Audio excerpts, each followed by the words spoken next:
We the top. Thank the Father for the prophets. Know the nation steady waiting for the day that we would drop. All these nations gotta pay for what they did to y'all should all. Maybe we could wait the people take this thing out to the block. We the new gold. I bet they knew that when they took it to your new home. That we the princes of the power, cause we wrestle with these spirits and we come out on top. This with that black and brown masquerade. God, we amazing and I'm not a mason, but the bricks is laid up in arrangement. Yep, young black in my backpack, dangerous, mixing in some flavor with these scriptures, now we baking. Took too long for reparations and restoration. All black, everything from start to revelation. Snatching masters from the masses, this is battle rap. Taking all them patents back and bringing blackness back. Imagine Tulsa 23, who land we building on? Why you plotting, keep the milk at home?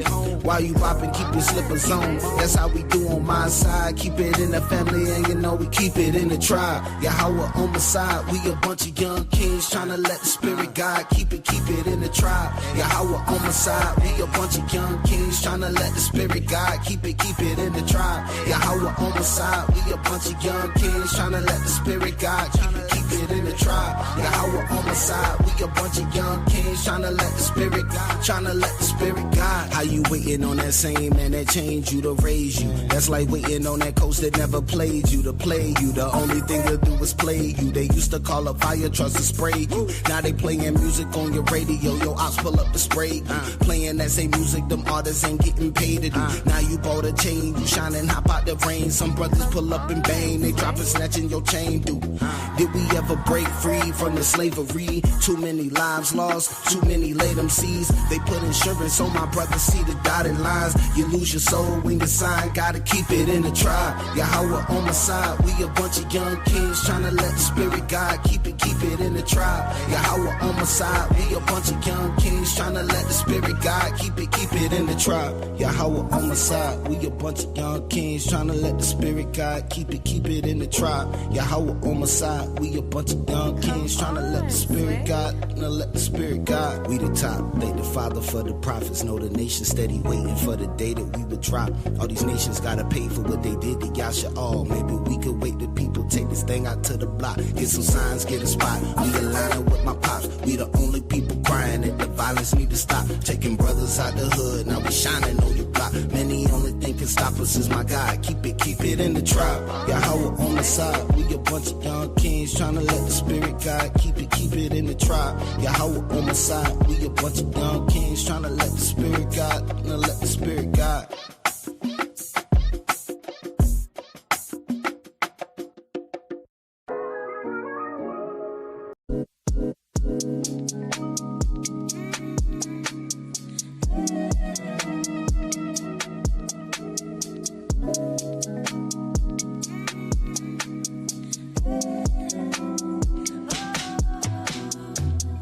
Can't nobody move like us. Can't nobody move like us.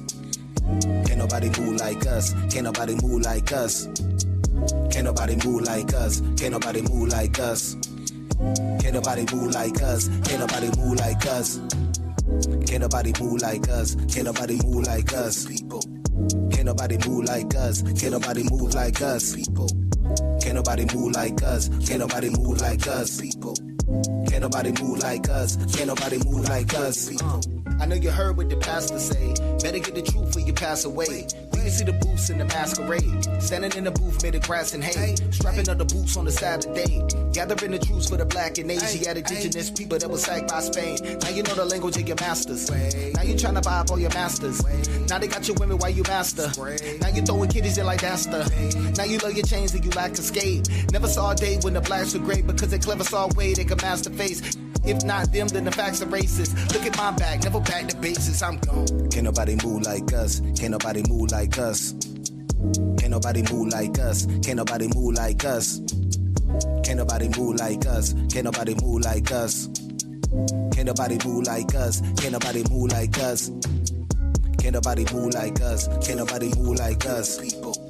Can't nobody move like us. Can't nobody move like us. People. Can't nobody move like us. Can't nobody move like us. People. Can't Can't nobody move like us. Can't nobody move like us. Methamphetamines in your veins. Couldn't see the spirit, so you ran into the pain. Couldn't fly with spirit, so you landed in the plane. With a liquor in the pills and the women give you gain. Running from the Father, but he calling your name. Run a little farther and you right back at the same. Nobody ever taught him that it's never gonna change till he turn back to the east. Never go back to your ways. Used to feel like the bag could save me. Used to smoke trees to relax, but lately I really found peace when I passed the bacon. And I live by these things, so I passed the bacon. In the word, not Pastor Mason, not led by God. Most pastors Masons, most pastors vacant. No paths are vacant, no classes to show those masters Nathan on God. Peculiar people, peculiar people. Peculiar people, peculiar people. Peculiar people, peculiar people. Big Jew. Peculiar people, peculiar people. Can't nobody move like us. Can't nobody do it like us. They ain't really brewing like us. Who would've ever thought it'd be us? Cause they ain't been through it like us. They don't keep the law like us. They ain't outlaws like us. They ain't strong like us. On the block like us. Giving hope to the community. Kill the separation, we just focus on the unity. Every 7 standing on the corner with the KJV. We don't even need a bunch of brothers, give me 2 or 3. Give me 20 minutes and I'll teach you your identity. Keep an open mind and listen up and maybe you will see. Ooh, these are the nations, they want your salvation. They don't give a damn about what we've been through. They will not tell you the chosen is you. So come follow me, I'll teach you how to move. Peculiar people, peculiar people. Peculiar people, peculiar people. Peculiar people, peculiar people. Peculiar people, peculiar people.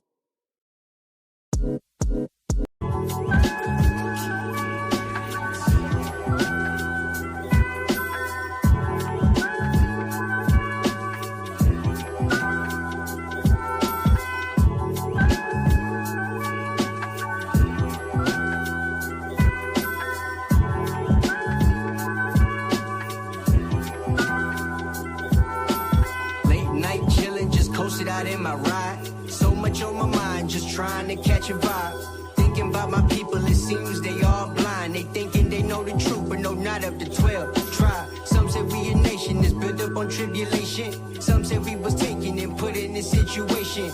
I say honestly, man, it's a little bit of both. Just take it from a nigga who parents native and Haitian. White folks stole my people's land, but we gon' take it back, cause the most I put the power in our hands. Yeah, we going straight reprimand, cause the people did us dirty and never got punished. From here to France, they out here preaching peace, but to us ain't none given. Convince us to protest, but disregard how we living. Well, soon y'all gon' know how we feeling. Yeah, how was Shy's coming back to prove to you that you ain't been forgiven. I'ma break it to you now that with this joint ain't no hook. The aristocrats on the mic pushing them words like a book. I'm anointed and I'm a saint and I got these niggas shook. I'm a Danite prince of the power and I can't be forsook. I think it's unfortunate that y'all couldn't face the facts. You so confused, you can't seem to break down Romans and Acts. When I teach, y'all got me losing all of my patience. Hear the word Israelite and then it turns to Galatians. Honestly, y'all need to do some investigating. My people acknowledge but still fighting for education. Broke them shackles off of my mind and set me free. Now, Father, y'all got me thinking immortal relation. Try and wake y'all up, but you suckers being complacent. Shot that nigga in the street, but how you grew up's adjacent. Take a nigga life for a little bit of wealth just to spend that shit and move back into your mama's basement. Now you become a Muslim so that your life don't get taken. Boy, assalamu alaikum, bean pies, green eggs, and bacon. Allah just the title, not the name of the Most High. You a Israelite, soon to be seeing revelation. Hey, now they saying the prince is lyrical. I'm ruling this thing, but it ain't nothing empirical. Yahweh Shah sent the comforter, got me feeling spiritual. Yasha Allah on the rise, I ain't even hit the pinnacle. Hey, y'all know ain't too many better than I start varsity on this mic, I even got a letterman. Skills concrete solid, I ain't talking settlement. Reppin' the Anointed House, man, you know we killing it. Hey, this time around, y'all better get a ticket. This young get hit a bomb like them 96 Olympics. Mess with the men of the Lord, might end up in the clinic. We taking the kingdom soon, 1 hour, 0 minutes.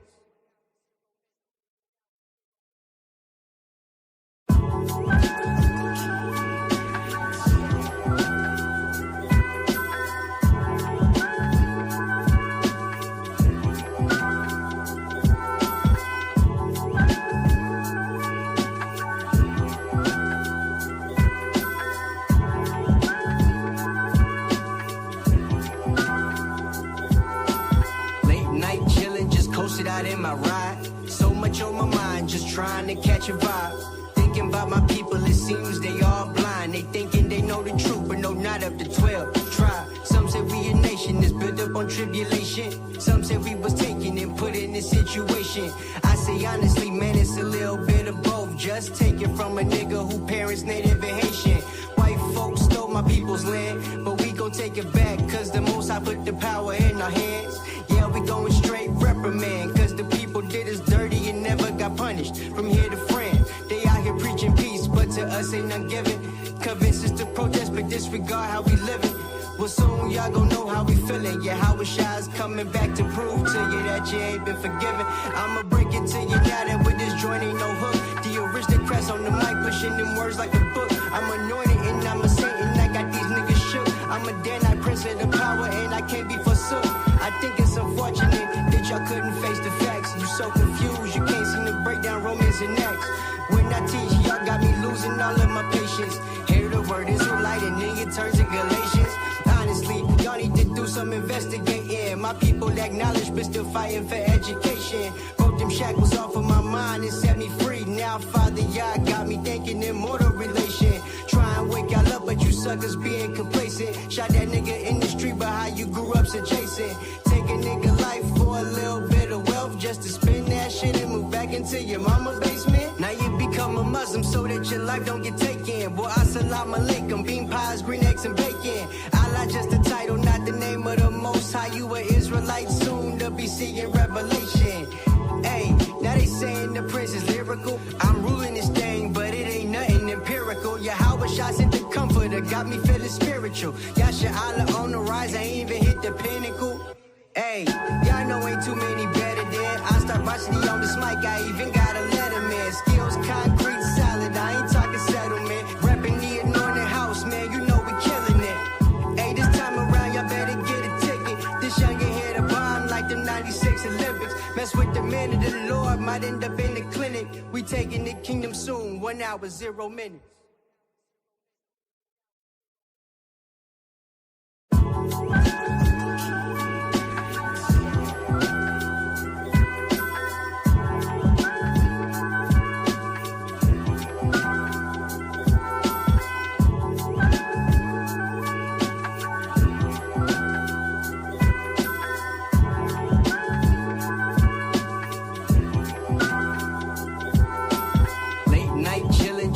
Out in my ride, so much on my mind, just trying to catch a vibe. Thinking about my people, it seems they all blind. They thinking they know the truth, but no, not of the 12 tribe. Some say we a nation that's built up on tribulation. Some say we was taken and put in this situation. I say honestly, man, it's a little bit of both. Just take it from a nigga who parents native and Haitian. White folks stole my people's land, but we gon' take it back, cause the most I put the power in our hands. Yeah, we going straight reprimand, cause the people did us dirty and never got punished. From here to France, they out here preaching peace, but to us ain't none given. Convince us to protest, but disregard how we living. Well, soon y'all gon' know how we feeling. Yeah, how is coming back to prove to you that you ain't been forgiven. I'ma break it to you now that with this joint ain't no hook. The aristocrats on the mic pushing them words like a book. I'm anointed and I'm a saint and I got these niggas shook. I'm a Danite prince of the... Man. Alright, Salaki. Put a 7 in the chat if y'all can hear me and I sound clear.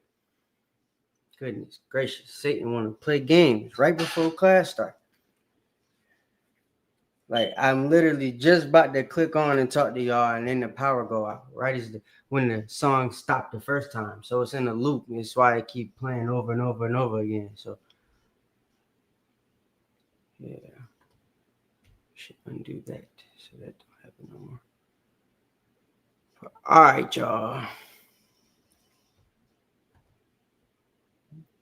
Okay, I only see 2 7s. I guess that'll work. I guess Knox too. Hold on. Give me a second because he was having issues too. So, hold on.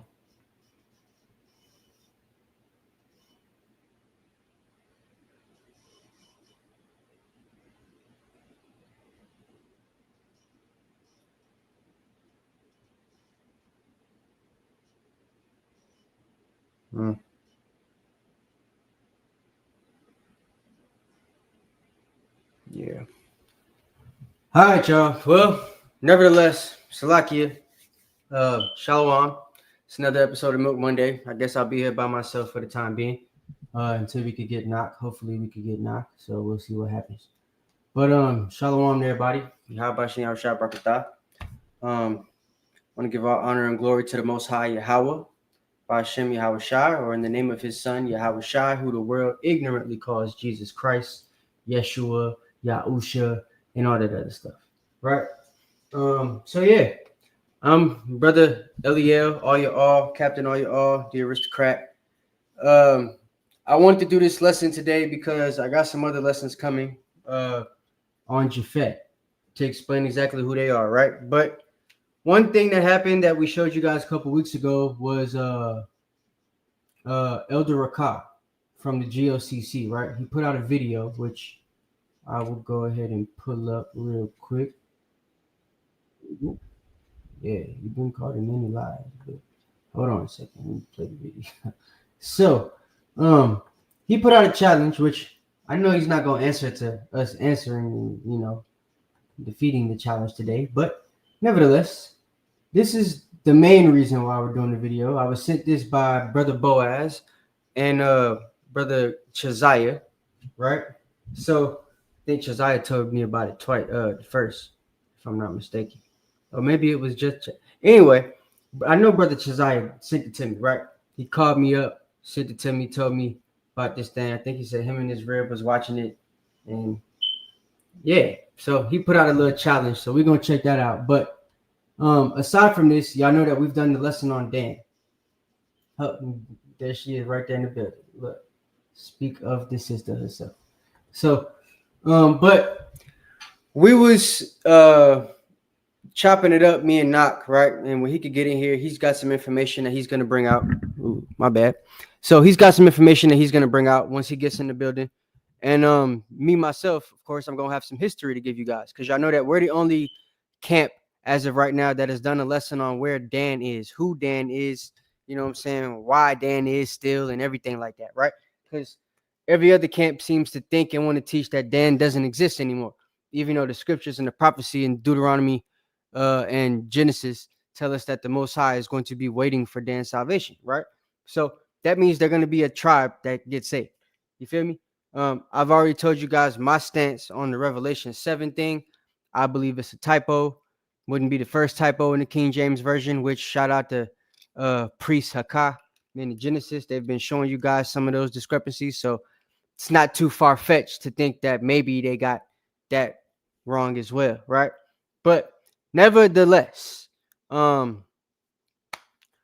we've got this lesson on Dan in the PowerPoint, so we're going to use that today to prove some things and also some new history that I found, and I'm going to show you guys about Jews from Caesarea, the Italians, the Italian regiment, the Italian band, and the fact that there were brothers that were in Italy during this time, and that we were actually the majority in Italy. Because I know that the mass perception nowadays, right, is anywhere in the Isles of the Gentiles, right? The land of Japhet is white people land because that's who lives there now, right? So you watch, the Italian movies, the mafia, and them guys from Italy are always these white dudes that could tan real well with black hair, right? Well, the reason they could tan real well and the reason they almost certainly always have black hair is because a lot of them got nigga in them. The reason they have Negro in them, right? Especially the ones from Sicily. They'll always tell you that they, got a little bit of black in them if they know anything about the history. And the ones from Sicily, especially, which Sicily is in the south, if y'all didn't know, southern Italy, right? It's actually the first place to be inhabited in Italy and happened to be inhabited by black people. The same black people that we spoke about in the PowerPoint before, the Danins, the tribe of Dan, the Dorians, those people, right? And there's another group, Judah and Benjamin that moved over there. They were called the Milesians. They moved to a really rich place called Miletus. I'm also going to show you today that none of those people, even though they were connected to the people that moved over to Greece, which would be the tribe of Dan, Judah and Benjamin, or Miletus, never went or mass migrated, I should say, to the land of Italy, which means any black people that were there would have been from the tribe of who? Tribe of Dan. So we're going to get all of that history today. while also proving biblically that the brother is an Israelite. And I think Get all of that history today. yeah, he in the building. He in the building. He in the building. He got an echo, but he in the building. He must got his phone on or something. So, all right, we good. We gonna have everything today.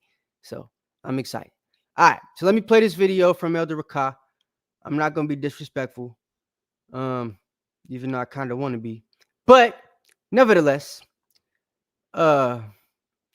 he put out this video, so let's watch it and see what he says. Make sure y'all can hear it. All right, let's get it. Choose this challenge. Mic check. Oh, If any Israelite out there can prove to me using the Bible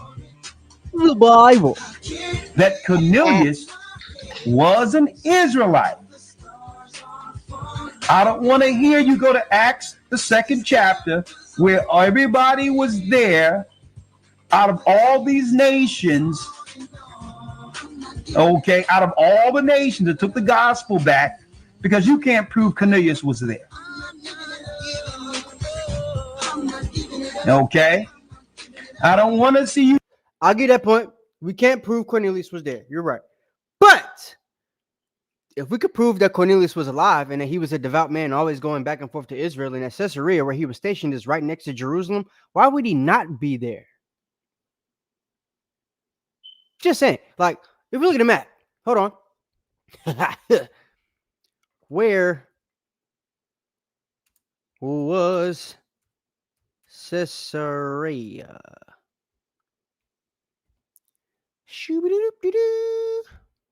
Hold on, Elder. Move you down for a hot, quick second, right quick. Oh, let's look at the map. Hold up. Let me just zoom in on this.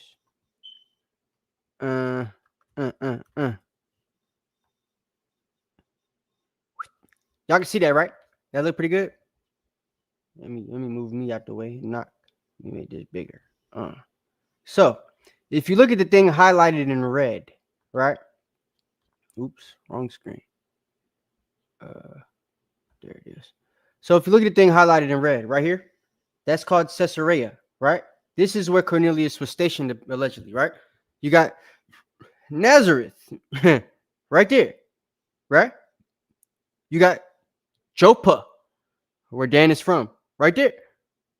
You got, Samaria, Judea, Bethlehem, Jerusalem, right? So he's within the vicinity of the place to be right there in Acts chapter 2. Just saying, Elder. He's right there. And he's alive during the time that all them other guys was there. So it's like, if he's devout and he's always going to go pray and going to the temple, why would he also not go to Passover with Jesus? Like, I don't understand. When all the other brothers get called over to any Passover, rather, why would he not be there? Just saying, it don't make no sense for him to be this devout guy that accordingly is always going back, right? Like, if you're going to be devout for tabernacles, why not be devout for, Passover? So I don't see why he wouldn't be there. Just saying. It seems kind of legible and logical to say that we can prove he was there. That's my opinion. But nevertheless, we'll do all that when it's time for us to talk. Let's get back on track to the video. Y'all hit the like button when y'all come in the building. Baba Cashapp. Likes help the channel. Likes help the camp. Likes help the video go out to the public so that other people can learn that Cornelius is not a heathen, so that the heathens can stop thinking that they have right to the covenant that was never written for the heathen. That's one of the reasons why this Cornelius doctrine is such a big thing, because Christians and Catholics use Cornelius in the way that it is written in the Bible, in the King James Version, and all the other versions that copied it, really, because they just copied this and it's the same in all of them. So, and the reason it's the same in all of them is because of the doctrine that it allows them to perpetuate, right? Which is that if this man could be considered a devout man, and only devout men were Israelites in the Bible before him and after him, the only people who were devout men were Israelites, then that means there's an inkling of them that could be accepted into the covenant as devout people that could worship the Most High and be respected by other Israelites for doing so. That's what they want you to believe, because that's how they talk about Cornelius, as if he was that type of person. Like he was a Gentile that was accepted by the Israelites and was real devout and was just accepted by the Jewish community and all that type of stuff. That's what it says on Google. But that's not technically true. They knew him to be a Jew, right? There are even certain customs he knew to do when he met Peter. A Roman wouldn't be bowing to anybody of Israelite descent when they're over the Israelites. But we'll get to all of that when it's time. You try to go to Revelation, the seventh chapter, where it says all people out of every nation and kindred and tongues. After it broke down the 12 tribes of Israel in the verses prior, don't try to go there because Cornelius isn't there either. It doesn't say Cornelius. So make sure you clip this, AC. If any Israelite out there who claims that Cornelius... Y'all give a round of applause in the building for the brother Knock. Hey, Shalom, can y'all hear me? I need a mic check. Yeah, we hear you. You sound good. Hey, you sound Shalom. Hey, real quick though, I've been playing with it before. I've been sitting here, but it's choppy. It's doing how yours used to do. It'll pause, it'll freeze. Everything's moving slow on my end, so just giving you a heads up. Okay, well, look, you sound good right now, and we can see you moving perfectly. Like your mouth is moving with your voice and stuff. You don't look like a Chinese movie from back in the day. So, okay, if you want, you could go first, just in case it go bad after we finish play the video. I was gonna present. Well, I was trying to figure out what you wanted to present. Whatever. I don't want to go over anything you thought was important to prove he an Israelite on your end. Okay, I was gonna go into the history too, but just to show that. Go ahead. Yeah, I got whatever you want to go into. We going into. That's what I'm saying. Okay. Well, go ahead and play. I'm putting it on the table. Nah, go ahead and play as quick as we can. So, yeah, I just want everything out there. Whatever you got, throw it out there. Hit him in the head with it. That forehead right there. So, all right, let's get it. Cornelius was an Israelite. If you can prove that, number one, whatever church you belong to, and my word is bond. Y'all listen to this now. He said his word is bond. You know them New York brothers be lying. I'm sorry, but y'all do. So, but he said it. So let's see what's up. I will donate as an offering out of my own money 1,000. Hey, Knock, I didn't realize that he started throwing $100 bills on us when that happened. You see that? No, I didn't know that said either. I didn't even realize that when we see this the first time. Oh, that's crazy. They're a Christian church and they throw money. That's why. Dollars to your church. We will dismantle the Gathering of Christ Church, and we will join up under you and apologize for ever saying that Cornelius was anything else outside of an Israelite publicly. Because let me explain something to you, right? Something I found out. One of the reasons why they allow Edomites and other people that are not Israelites into their congregation to participate in the feast days is because they believe Cornelius was one and he got to participate in the feast days. But the only thing that we would have seen Cornelius participate in that's a feast day would have been this thing in Acts chapter 2 that he's telling us not to include Cornelius in. Ain't that ironic? Do we see anything about Acts 10 in a feast day happening when he goes to see Peter? You can answer that, Knock. Say that again. I'm sorry, Kev. I was reading. Is there anything in Acts 10 about a feast day happening when Peter and Cornelius meet each other? When Peter and Cornelius meet each other? It ain't no feast day, right? No. So if that's the only account we have of Cornelius, we don't know Cornelius to go to any feast other than the one that would have been right next to where he was stationed in the book of Acts chapter 2, right? Right. Where all the other devout men went and they made sure to call him a devout man in the book of Acts. So it's like, why wouldn't he be included in that if he's right up the street, literally, like up the street? And that even lines up with prophecy too. Yeah. You know, so the thing is, they say that he's Italian, right? Which is what I wanted to go into, because I'm going to prove to you guys tonight something that a lot of Israelites fail to know. due to their lack of historical knowledge, right? That Italy was first inhabited and, you know, established There you colonies go. Yep. were made by Danites. You know what I'm saying? Greeks of the tribe of Dan, who are Israelites, right? Because I told you guys. And when we get into Japhet, I'll prove this again. Israelites think that Greeks are what you would call all the people from, the land of Japhet during antiquity. But they were actually, as a whole, called Peloponnesian. That's what you would call the people of the islands, the Peloponnesians, right? When the people of Athens and the people of Sparta, the Delian League and the Pelian League, when they fought against each other in the Peloponnesian Wars, it was called the Peloponnesian Wars, not the Greek Wars, because only one group is considered Greek, right? The Greeks would be us. The reason they all were considered Greek is because after the Peloponnesian Wars and after the Dorian invasion, we were the ones that won both times. Right. Athens was controlled by Japhet, not by us, though we had people there. We had 500 rulers there, right, which were known as the Boule, which is where they get the black Boule from this here in America, as I've given you that history before, right? So that is the history of Athens, but Athens was never run by us. We had Sparta and all the places connected to Sparta. We had Miletus and all the places connected to that, which was Ephesus, Thessaly, Caesarea, all them places near Turkey and Jerusalem and stuff. Yeah. So that's all. Israel was there. That's why so many Jews there when you get to the Bible, right? People think it's because they were bringing all the Israelites there for captivity. No, a lot of y'all was already there when they went and conquered as the Macedonians that became the Romans, right?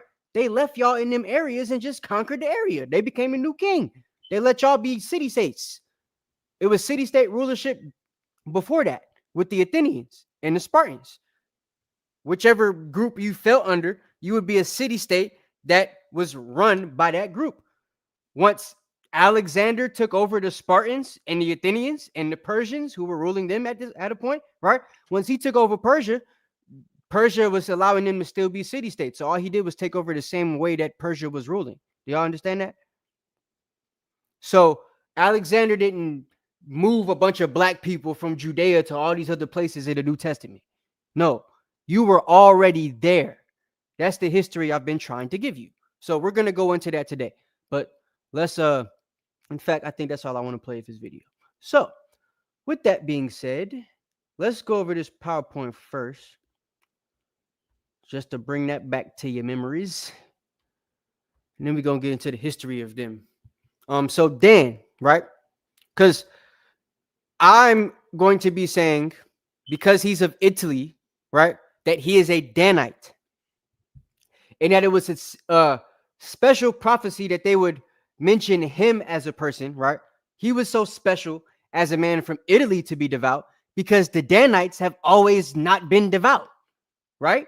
As a whole, Dan has always been into idolatry. So much as so, even making the Greek pantheon of gods, right? So for a man that is of the tribe of Dan to be a soldier still from Italy, but stationed in Caesarea and to be devout, that was a big thing because he's different than all the rest of his people. You understand? So let's get into that. You got your Bible, right? Not. God. I might want you to read this part because Judah has. I was going to say, real quick, though. Uh-huh. I mean, because just like he says, we can't prove that actually Cornelius was there. Neither can he prove that Cornelius was a Roman, meaning an Edomite, as they're saying, right? Because I'm about to prove to you he wasn't. right. And I'm just showing the scriptures don't even show that he came from Italy. It just says he was just a centurion of the Italian regiment. That's just a cohort of a military group. That's all that is. So let me bring this up because the reason I keep saying they say he's from Italy is because when you look it up on Google, right? No, you're right. You're right. No. I no. I'm not saying you're accusing me of anything. I'm just letting the people know. Hold on, this ain't right. Hold up. What in the world? Okay. Now. Okay. So this right here, right? I should probably zoom in a little bit. All right. So right here, let me show this. So when I looked this up, just off the fly, right? This is what it say. Based on the biblical account in Acts 10. So it's saying based on biblical account. He's Cornelius was a Roman centurion stationed in Caesarea, right? That's all. It's a period there. That's all you would get from the biblical account. Along with this part right here, Italian regiment. That's it. A cohort known, and he was in charge of a cohort known as the Italian regiment. What's a cohort, not? Say that one more time. It's just a group. It's just it signifies it's a faction of a military group. That's just, Now watch what they did, because they know that y'all don't know history, right? They know that if you look up Italy today, you got the mafia, hey, and all that, cannoli and all that crap they be saying, right? They got all that stuff going on, and it's like, but like, if you look into the history, they weren't the first people there. When Alexander and them come into the land, and even when Herod is in the land, and even after Herod, right, they're still not the majority in Italy yet. Right. They don't become the majority in Italy till well after the 10th century AD. Right? Because what you got to know is Big Dan doubled back again to Italy back in 800. Right? In the 800s, the Danites, or the Norse as the Danes, came back again, made a second trip. So, like, they still had people there. They were never the, just like auspice, the precipice of all the people in the land. That ain't been the case since they put us in captivity and kicked us out. You understand? So, you was about to say something, not? Nope. Go ahead. Okay. So let me show. So, like, the biblical account, it says he was a Roman centurion stationed in Caesarea. He was in a cohort of the Italian regiment, suggesting his origins were from Italy. You see that? And that he was of Roman blood. Suggesting, because he's a cohort of the Italian regiment, that automatically suggests that he's Italian and that he's got Roman blood. All because he's in. And watch this. Cornelius, not ethnically Jewish. Now they just automatically throw that in there because of a suggestion, but they automatically know he's not ethnically Jewish. You see how they do that? Cornelius was a worshiper of God and had adopted many Jewish practices. No, he didn't adopt Jewish practices. He was an Israelite.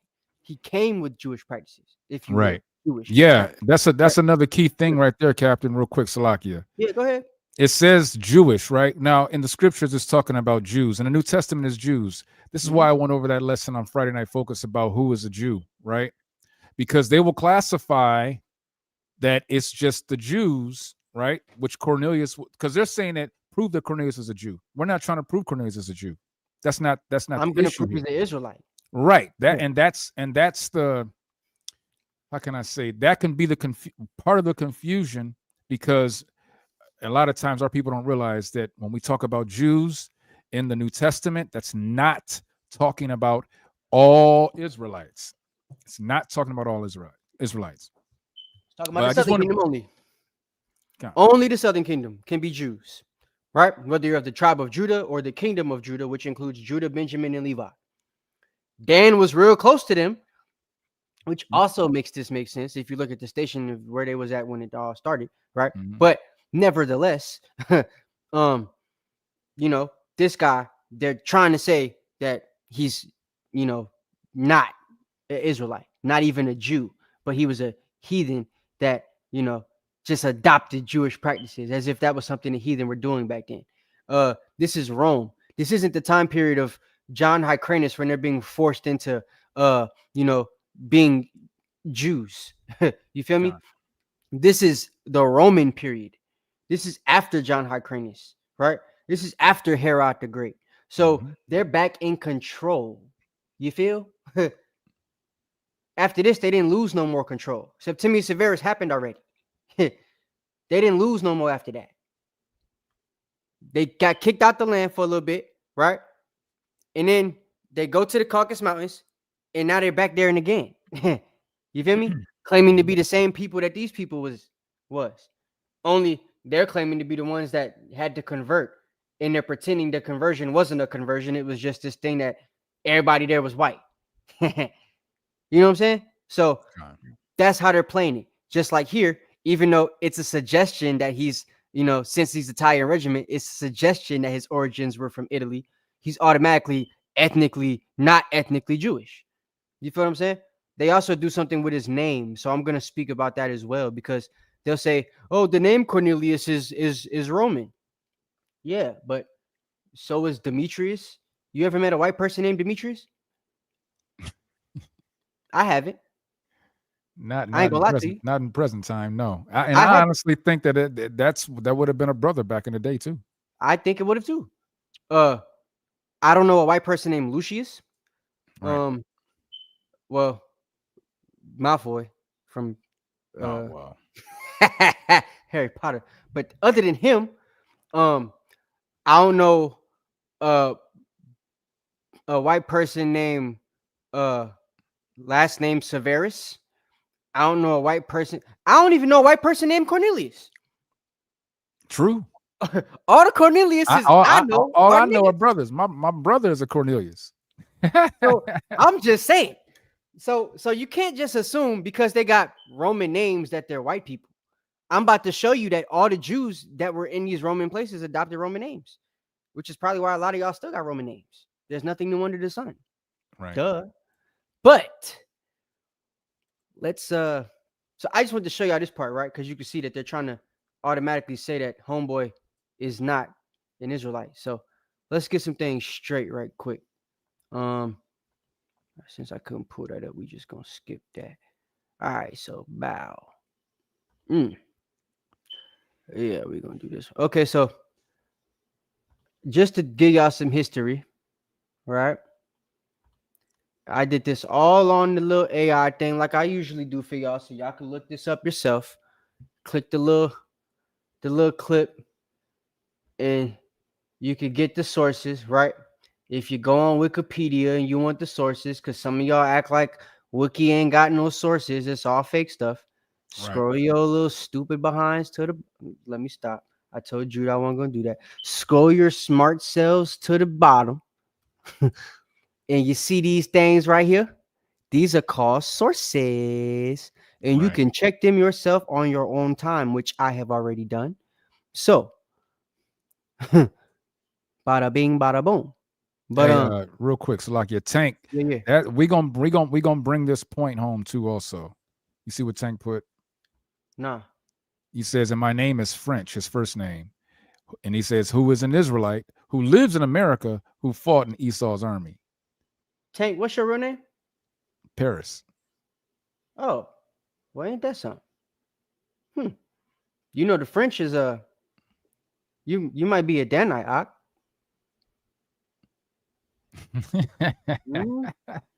All right, so let's look at these generals here, right? Because like I said, a lot of people in Israel think that Israelites were just put in captivity and they took over Rome and Italy and Greece and all of that stuff. But y'all don't know, a lot of the time with a lot of these places, right, there was Persian rule before Alexander.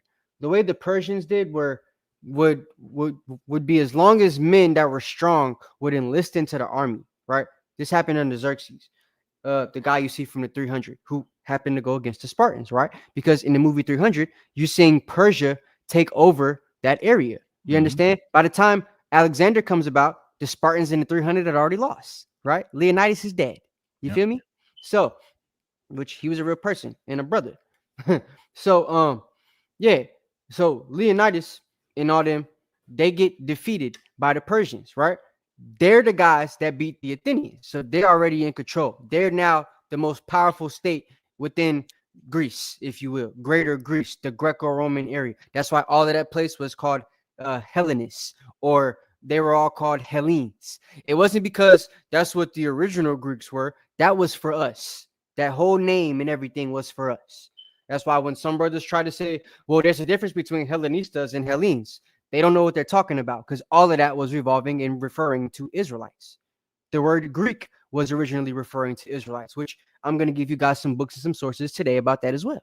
All right. Because I didn't do that last time, but I'm going to give you some books and some sources today. So early Republican expansion, 509 BC to 275 BC. Remember these time periods, because what I'm about to show you in a minute after this is that the Greeks, the Danites, they took over around 700 BC. Italy, that is, specifically. So the Romans didn't start an expansion from Macedonia until 509 BC, right? But and notice they're counting the Romans as different people from the Greeks. I typed in Roman generals, right? They started in 509 BC. The Romans weren't a thing in 509 BC. So why are they starting in 509 BC for Romans? Because real historians, right? Somebody from within these sources here that they got on these two Wikipedia pages was smart enough to know that the Romans are connected to the people that took over from Alexander and Philip, and that they're different people from the Greeks, right? So this lines up with what I showed you guys last week about when the Veneti and them took over, right? Those Slavic white people that came down from the mountains and moved into Macedonia, that started in the 5th and 4th century BC, which lines up with this 509, right?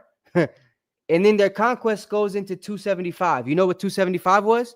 That's the Punic Wars.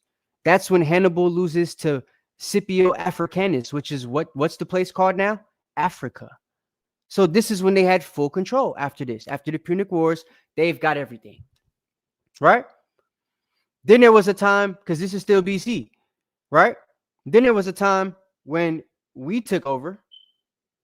Once you get to John Hyrcanus, then there was another time we take over with Septimius Severus, and then we have control for a little bit, right? Until the Renaissance period. So that's what y'all got to understand about that. It's different time periods of control, but it started with us, not them, which is the thing that most people don't understand today because of the way the geography looks now, right? So 509 BC, even though it's time or the area of the Greeks, this is a time period in expansion referring to the Romans, okay? Because the Romans are not the Greeks, contrary to non-educated Israelite belief. So numerous figures contributed to the Romans or Rome's early expansion as the Republic gradually absorbed surrounding Italian territories, right? Which would be Israelite territories. The Etruscans, Sabines, Aquae, and the Volosci, right? So that's what they're called. But a lot of those people, it was us involved in them places too. We were also the Gales and the Gauls. So, and you have Camillus, this war here, 390, where the Gauls sacked Rome, which is us. They had a war with us, a couple of wars with the Gauls.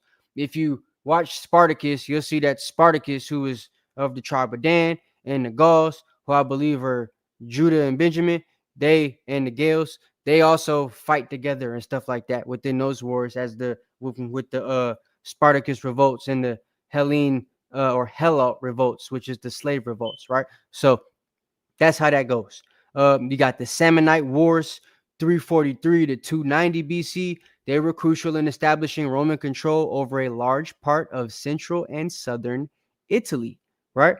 Remember those places, central and southern Italy, because that's going to be important. They take over central and southern Italy, 343 to 290 BC, right? Samnite Wars. So this is after Alexander.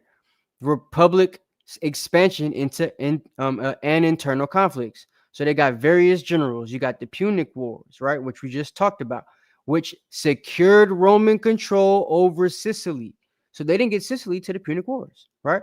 Roman control, that is. That doesn't mean they were the majority in the land, which I'm going to prove that they weren't in just a second, right? So Roman control doesn't mean majority, right? If you look at Atlanta, Atlanta's under white people of white American control. Are they the majority in Atlanta right now? No. Mm-hmm. So it's like, that's kind of how it was. That's a good example I could give to you, right? You go to Jackson, Mississippi. It's nothing but Negroes, right? Nothing but black people, but it's under white people control. You feel me? So that would be the equivalent of what was happening back then in those areas. You understand? Black people live there, but white people run the place. That's how it works. So, moving on. Let me see. Marius and Sulla, right? So these are two people you need to know about.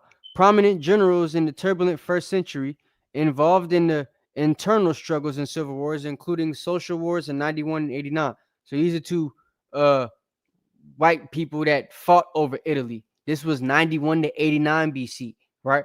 They're still not the rulers of the land because they're using us to help fight their wars, just like they did with the Civil War and the the Civil War, where they had the North versus the South, right? This was literally the same thing. Marius and Sulla, the North versus the South in Italy. You feel me? Right. And then they going head to head. No new thing under the sun. And who was they using? Us as the soldiers, us as the front line, just like they was doing here in the Civil War. So, and who was the first people here? Native Americans, who would have been Israelites. So, just like the Danites would have been the first people in Italy, right? So they're using them. And then we had other people move there. We had people that were brought into captivity there, all that type of stuff. But it didn't start with us getting there by captivity, was the whole point of me bringing this point up. All right. So they had different years of expansion. Now, what I want to show you is how it all started in Italy, right? Pay attention to this. And then we're going to get back to this PowerPoint so I could explain this to you. So this part makes sense to anybody new. And after I finish the PowerPoint, I'm going to let Knock get up in there so he could explain to y'all what he got before I finish out. So, when you look up, when did the Spartans move into southern Italy? Right? The Spartans established their colony in southern Italy in Taranto, ancient Taurus, in 706 BC.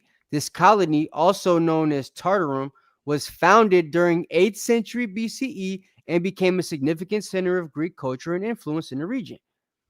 Now, watch this.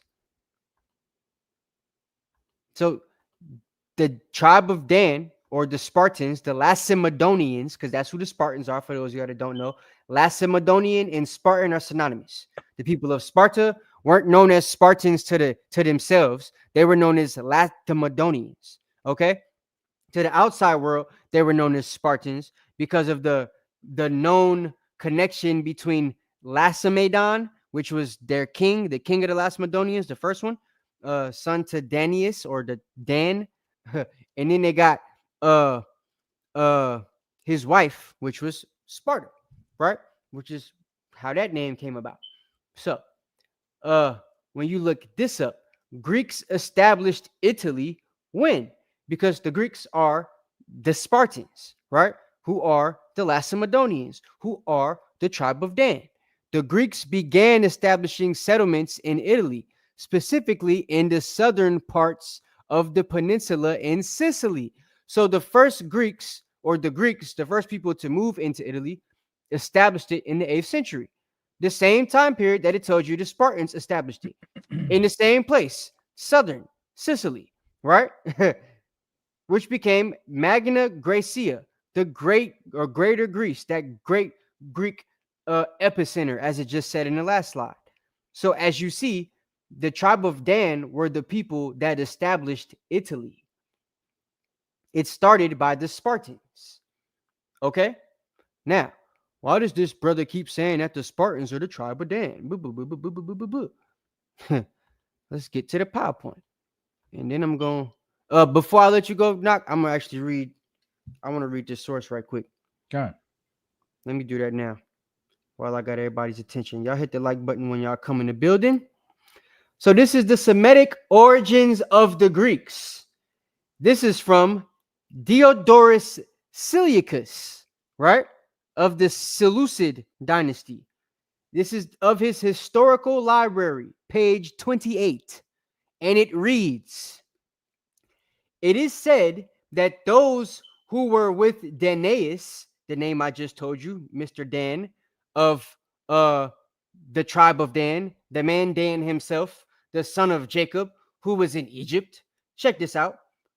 Danaeus set out from there and founded almost the oldest of the Greek cities, Argos, which we're going to talk about that in this PowerPoint because I tell you when. This book kind of goes off with how I told y'all that some of the mainstream history tries to say that the Danians go straight from Egypt to Greece, when that's not actually the case. They went with Moses first and then went to Greece. They just went very early.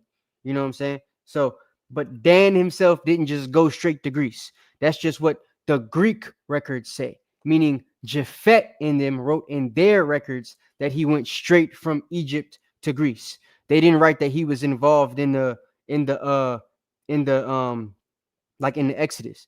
But the Bible explains that Dan was involved in the Exodus, and we would believe the Bible over, Japhetite records because Japhet got the stories from Dan. So that's my take on that. But reading on, it says the Greek cities Argos, which is right next to Cyprus, which is where they went to, and the Joppa coast, which we'll read about in a second, and Colchis, people in Pontus, and that of the Jews between Arabia and Syria were also founded as colonies of people who came from Egypt, right? Meaning the Exodus. That is why among these people there is an ancient tradition in circumcising newborn children, which was brought from the wilderness after Egypt. Even the Athenians, according to them, which is why I said this is their records. Remember, the Athenians are not Jake. They are Japhet. That's Japhet. So Japhet is writing these records for Diodorus to find, to recount in his historical library. So according to the Athenians, there were colonists from Sais in Egypt, which is near Israel. The Athenians were the only ones of all the Greeks to call their city Asitu, and they transferred this name from the Egyptian city Asitu. Moreover, their very state structure was arranged and divided as in Egypt. The Athenians were the only ones of all the Greeks that called their city Asitu. So he's trying to say the Athenians were actually the ones that were into the Egyptian history and stuff, which is why they would have told you that Danis came from Egypt instead of Israel, because they had a fondness for Egypt for some reason. So, but moving on. Moreover, their very state structure was around. It says even some of the leaders of the Athenians were Egyptians. It says Petes, the father of Mesthenes, who took part in the Trojan War, was apparently Egyptian and had dual citizenship, Hellenic and barbarian, right? And also Erythicus. So next page, it says, were the Greeks Israelites? Reading on, Herectus of Adraba, Greek historian of the 1st century BC, writes and recounts, we are told that the Egyptians were worried about disasters, referencing the 10 plagues in Exodus of the Old Testament. And in order to appease the wraths of their gods, they expelled all non-Egyptians, which would have been Israelites and Jews, from their native lands. Some of them, led by Danaus and Cadmus, which is his wife, migrated to Greece, while others settled in Syria and Palestine, which is present-day Israel. And the leader of them, of the latter, was Moses. So again, these Japhetites are trying to make it seem as if Dan just never was in the Exodus, but we know he was. He just was never in the he wasn't taken into captivity into Assyria, right? And because of Japhet's fondness, as we just read on the last page from the last historian, they've likened their fondness to Dan with also their fondness to Egypt, and tried to make it seem like because they know about the Exodus that he just sprang out of there, right? So that's the whole thing. But we know that Dan or Danaus is actually an Israelite, right? Just like how the Egyptians try to make Joseph an Egyptian. They renamed him Imhotep, right? But we know Imhotep is really Joseph, who is, an Israelite. So,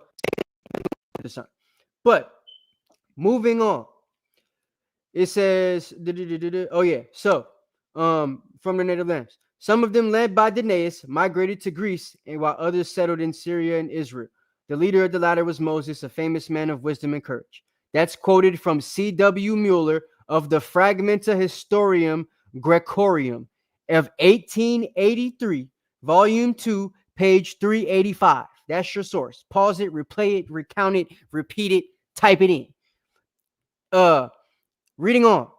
Even the famous Greek poet Homer called the Greeks Danins, the Danins, and the Danoans or the Dorians, variations of the name which they called themselves. This is a man named Robert Gordon Latham, a cracker that stole my name, well, my family's name, from 1812 to 1888, right? But he was an historian, and in this thing, he told the truth. I've read his stuff before when it comes to Dan, because he did history on the Greeks, and luckily for his cracker behind, he didn't lie about this, right? So, fake Robert said, a respected 19th century ethnographer wrote, I do not think that the ancient name of the Argive Danaans, i.e. Greeks, is anything different from the name of the Israelite tribe of Dan. We are so accustomed to associating Jews with Palestine that we forget that there was a Jewish presence elsewhere in the world and that they migrated through the four corners of the earth. This is exactly the same case with the Danaans and the tribe of Dan. That's from the Anthology of Europe, 1852, page 137. Because this is the same cracker that told you that they were also the Norse and all that other stuff that all the other white people wrote after them. So, yeah, that's the Anthology of Europe by fake Dr. Robert Latham, because my uncle was the real one. You dig? So, but yeah, that's that. So that's a little bit of history for you, proving that Dan is the Greeks, and that the Danins are the Greeks, and that the Greeks are the tribe of Dan. All right. Salakia. Hey, moderators. Yeah, get him out the chat. I don't even want to talk. Just go ahead. I don't want no distractions. He gonna flood the chat like that. Just throw him out. And every time you see him change his handle, throw him out again. A coward is somebody that's not gonna go out to the street corners and see us to our face, but type on the keyboards. Like, all the guys that be on the street corners, why don't you come see the guys on the street corners and find out for yourself? Goodbye. Now, y'all can see this PowerPoint still, right? Go on. All right. So that's a little history proving that. So now let's get into this information, right? According to the Greek mythology, which is Israelite mythology, the Danites or the Danins, a group often associated with early Greeks, is said to have originated in Egypt, right? Because, as I said, that is from Japhet, right? According to historical interpretations, the Danins often considered a reference to the early Greek people. Homeric epics are believed to have arrived in Greece during the late 14th BC, which I told you guys could have been a little bit later, but yeah, because here it says between 14 and 1100, right? So that's that, because the Dorians are the Danians. So the Dorian invasion wasn't 300 years long, you know what I'm saying? So like that means that they have a discrepancy in the land. So that's why I said it could have been earlier, which according to the history, it probably around like 1300, but nevertheless, that's them, right? The Danins and the Dorians. Tribe of Dan began to establish colonies in Greece under the name Danins between 1300s and 1100s BC and began the Greek pantheon of gods. Their idol worship began in Judges 18, verses 22 to 31. Y'all can read that, and also First Kings. That's when they start to establish different shrines for heathen gods, right? That's Poseidon, Zeus, who is Odan, who is Dan or Danaus himself, the king of the gods, which would be the king of the Danites, right?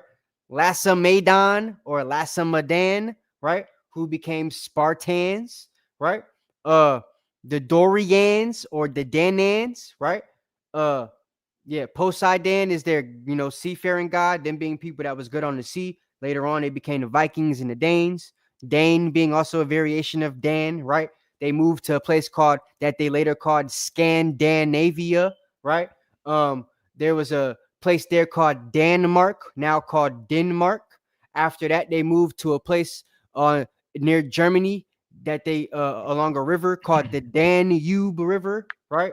They also had the Don River and the Sniper Dan, right? River. So they had all these rivers and things that they named after themselves because as a snake or a gator abroad, they would leave a trail after themselves. When a snake slithers in the grass or in the dirt, he leaves a trail after himself because it has nothing else to do but that. Leave a trail. So then being an adder in the path, they're going to leave a mark wherever they went, right? Right. Which That's right. they did. Macedon or Macedon, right? Lacedaemon, which is what the Spartans were called.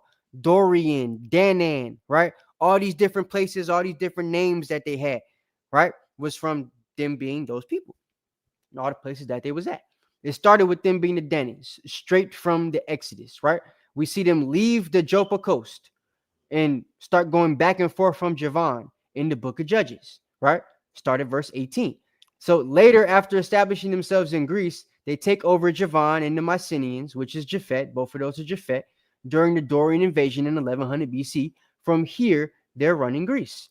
From here, they have the people of Japhet in subjection, along with Edom, the Veneti, right? Because I told you guys the Veneti are them, Slavs that came down. We did a lesson on that called how the Anglo-Saxons and Danes made white people Slavs, right? That's where the word slave comes from because we weren't the first slaves. They was technically when it comes to that version of the word, right? So Greece and after the captivity of the Romans. So in Greece, they took the idol worship to another level. Javan had a practice called apotheosis, which is how they make people the gods, right? So you could read that on your own time, right? Because I want to kind of fast forward it. But through this process of apotheosis, which is when they make a regular person a god, they learned about a man named Samson, right? Who through apotheosis, they made a godlike figure, a demigod, if you will, named Hercules, right? Even the AI overview tells you the Greek name Hercules may have originated from the Hebrew word Heraclim, which was the name of the merchantmen of the Danite tribe. The Danites were a seafaring tribe that may have come into contact with the Mycenaean world. That was straight from the AI overview on the name Hercules, right?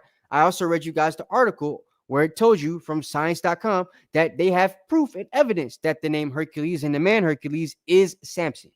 Okay?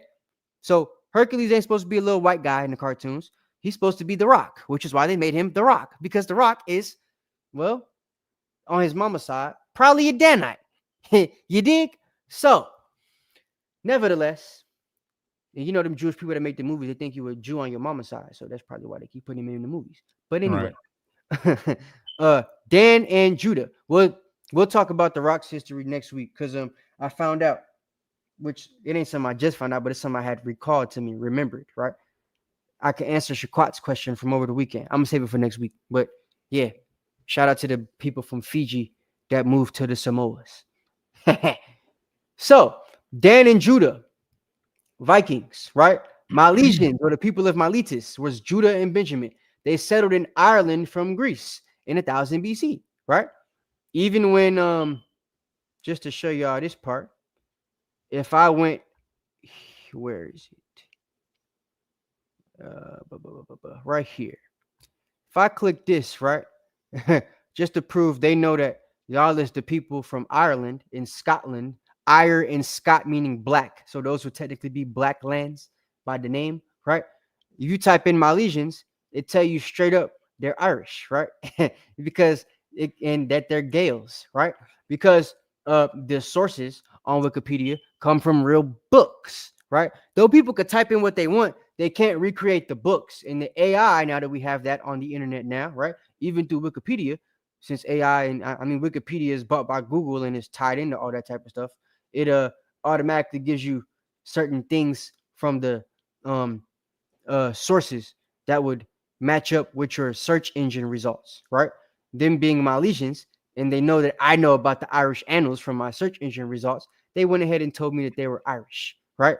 And that they're Greek and that they're Gaels, right? Which I know would be Israelites because the Irish annals tells us that, right? And the Irish annals also says that the Milesians that moved there became the Anglo-Saxons. That's how we know the angelic sons of Isaac are Israelites, right? Y'all should go back and watch that lesson if you haven't seen it yet, because it was a pretty good lesson. Me and Knock did. Stayed up all night doing that job. So, just wanted to show you that part. connecting the dots. Where was I? Oh yeah, the PowerPoint. So, bow. So the Milesians, Judah and Benjamin, settled in Ireland from Greece, right? Which they were in Miletus, in 1000 BC, and some of them were Spartans as well, which I'm gonna read. Yeah, some of them were, but not a whole lot, right? Because I got some history to prove when they got back there, when the Vikings actually went back, because it was just Judah and Benjamin that went to Ireland, Scotland, Wales, and England, and then eventually the Danites or the Danes, after going to Scandinavia, circled back and went to England, and that's when they had their first invasion with you guys. So that's how that happened. But we know for sure that the Stuarts and the Medicis and all them people was Judah, or Benjamin, because of the people that was over there. The what was that other people?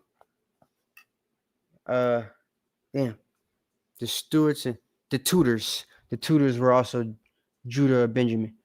I believe Stuart was Benjamin and Judah was Tudor, but I could have it flip flop.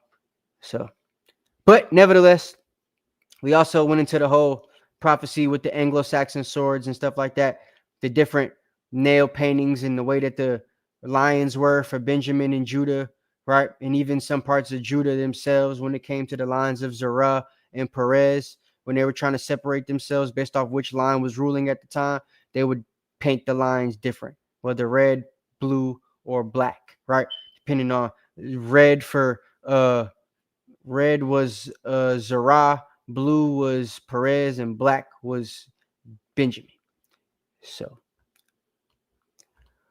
and then we got Dan and Judah, you know what I'm saying, with their different revolts, 193 AD, with Septimius Severus, and then they moved to different places.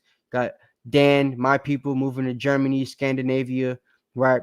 And then y'all people going to Ireland, Scotland, Wales, France, and then us taking over, creating Danlaw, where we would end up fighting each other until the white folks come back over there, and then they rebuild during the Renaissance, and then end up taking over, which is how we got it now, right?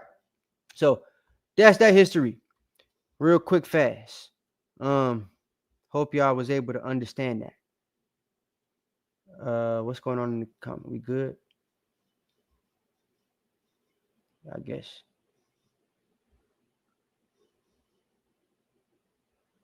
Oh, Shalom, Tyrone. But yeah, you got something you want to say right now, Knock? Because I think the rest of this I'm gonna save for when you finish. You on mute? No, what I want to do is I want to go over the basic elements of how we can identify who Cornelius is. I don't know if you're going to do this, then we'll just do it together. But let's read Acts 10. Let's go into the book, right? Let's go into the book, because I'm gonna be honest, Captain, and maybe you can back me up on this, because we know what the scriptures say. We can identify Cornelius being an Israelite, and basically in the first 3 verses. Would you agree? Yep. Y'all see that? Agree. Y'all see that? And this is what puzzles me about an elder like Elder Rakah, because he's not even following how that it's puzzling to me, because I know he knows this. And that's what's puzzling. He knows what chapter 10 verse 1 through 3. He knows clearly that you can identify that Cornelius is an Israelite.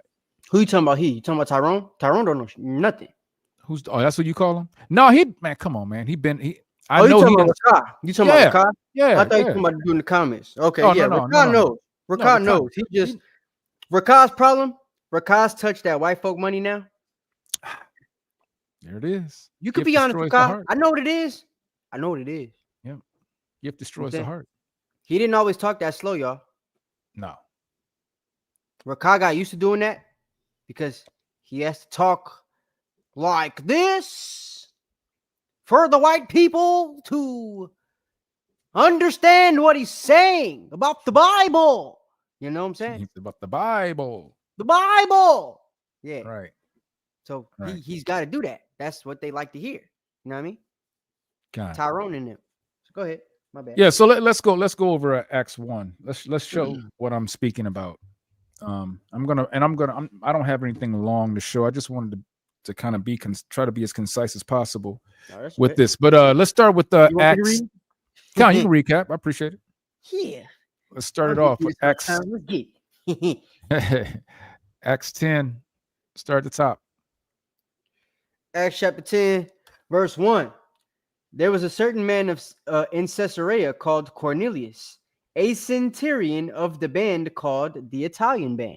Okay, so we've already pretty much, and Captain has gone over the location of Caesarea.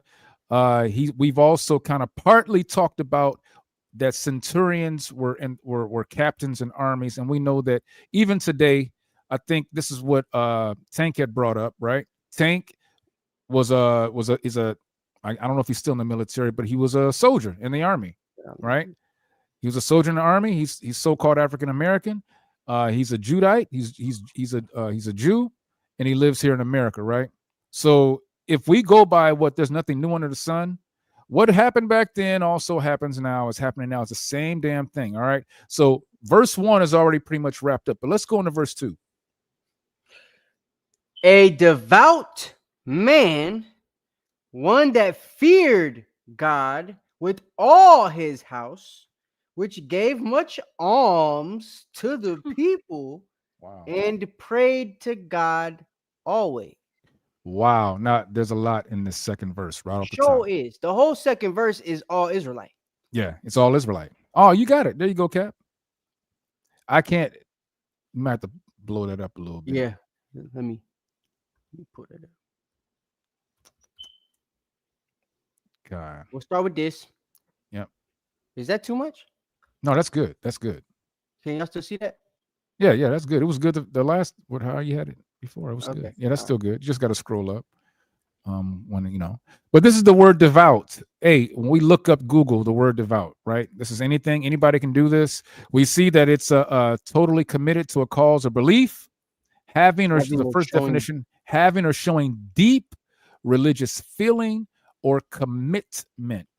That's what devout is. So Cornelius was very, very, well, according to this, religious, had a deep feeling or commitment to the laws of the Jews, right? He lived among them. He lived in Caesarea. He was in Jerusalem. He was around them. But let's see what else he did. So I'm moving too fast. Hold on. So let's do it like this. He was a devout man. Hold on. Can I read the precept real quick? Can. Well, let me wait till you get to fear with all his house. Yeah, that's I got a precept for that. Okay, yeah, I do too. Oh, okay. Well, hey, just go ahead and bring it out because that's where I was going next. Is yours in Deuteronomy? Mine's in Acts. No, bring yours out. Yeah, go ahead and read it and then bring yours out because I was going right to that. All right. So Acts chapter 10, verse 2. A devout man, one that feared God with all his house, which gave much alms to the people and prayed to God always. So feared God with all his house, right? That's the part that we're pointing out now. We just went over devout. So we know that that's a man with deep religious commitment, right? Now, something religious is like to be followed, right? Something that you're going back to, right? Deep, total committed to a cause or belief. As far as the Bible, especially when you go into this time period, right? Only people that could really believe in it were the Israelites. Christianity wasn't a big thing back then. It wasn't this big thing where Christianity wasn't a thing back at this time. No, it was. That was just about to say it wasn't a thing. It wasn't a thing. Right. So there wasn't no mass group other than the couple of Jewish people that were around at this time, right? Because of John Hyrcanus. But the vast majority of them, if you look into the history, they didn't stay converted. They became Romans again until we took back over. The ones that wanted to stay in the land after Septimius Severus and them took over and didn't want to get pushed to the mountains, they converted. Moved into other places of the land. So, like, what you got to understand is a devout person would have only been an Israelite, would have only been somebody able to keep the law, that would have been subjected for doing so. Because keeping the Bible wouldn't been something that they would allow you to do. They were trying to practice paganism. They're the Romans. You know what I'm saying? They were desecrating the temples, not praying in them. They were eating pork and swine on the altars, not, doing communion. You feel what I'm saying? So, yeah, it wasn't like how y'all think it is. History, y'all got it all jumbled and bungled up. So I wanted to read a precept from Deuteronomy chapter 6 because it says it feared him with his house. Yep. So Deuteronomy chapter 6, verse 6, it says, "And these words which I command thee this day shall be in thine heart, and thou shalt teach them diligently unto thy children, and thou shalt talk of them when thou sittest in thine house, when thou walkest by the way, when thou liest down, and when thou risest up. Thou shalt bind them for a sign upon his hand, and they shall be as frontlets between thine eyes. And thou shalt write them upon the post of thy house and on thy gates." So he's a devout man. He's fearing the Most High with all his house. To fear the Most High is to keep the commandments, to believe in him, to hearken to the word, right? So all the things we just mentioned, especially him being so close to the time of Jesus, he would have been doing all those things. So it's like the only people that would have got the instruction to be devout men, right? The only people that would have got the instruction or known the things that would make them devout men would have been Israelites. That's right. So that's my precept for that. God. Well, I want to go even further, because dealing with the fact that it says a devout man and one that feared God with all his house. I want to ask the chat, what is the fear of the Lord? What is fearing God? What is that? Give you a little time. It shouldn't be hard. It's a couple of y'all in here. Don't be afraid to answer, even Right. if you're not with the congregation. What is the fear of the Most High God? What's the fear of the Lord? You don't have to give a precept. I'll bring out a precept. Just give me an answer.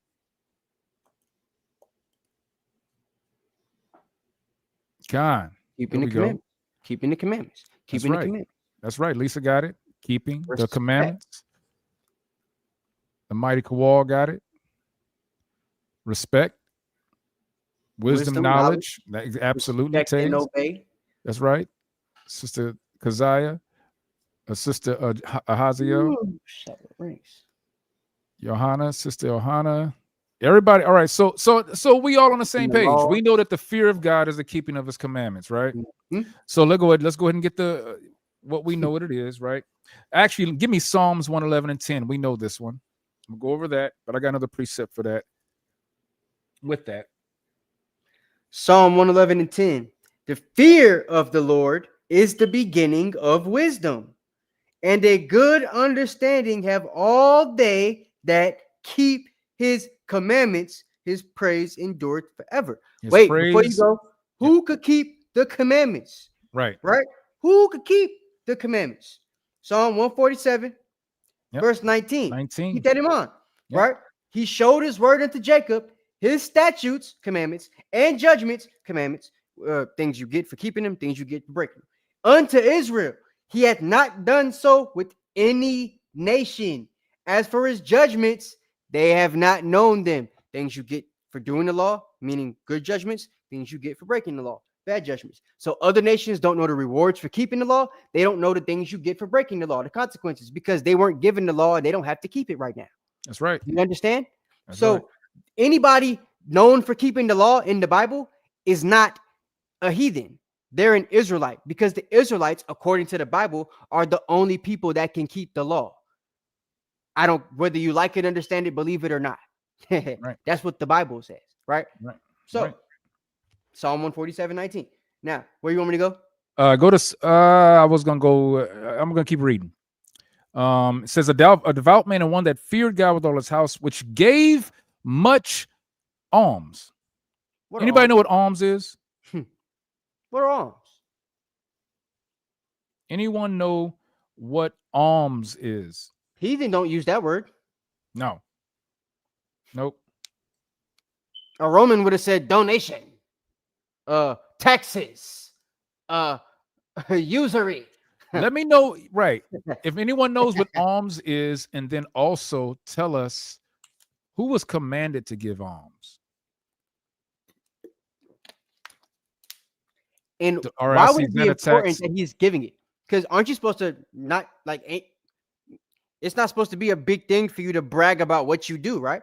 So That's why right. is it mentioning? Why is it important for them to mention that he gave alms? Exactly. Could it be because there's a certain people that are supposed to give them? There you go. So they're giving you more information as to why and what he is because of something he did or things he did? Yep. I.e. alms. Christians don't give alms. No, they don't. Y'all give to the Goodwill. These Right? are all good answers. Hey, family, these are all good answers. Donations to the poor. You know what I'm saying? So we know, Giving. right? Now give me the book of, we're gonna go to where we know they don't go. Give me the book of Tobit, chapter 12. What's that?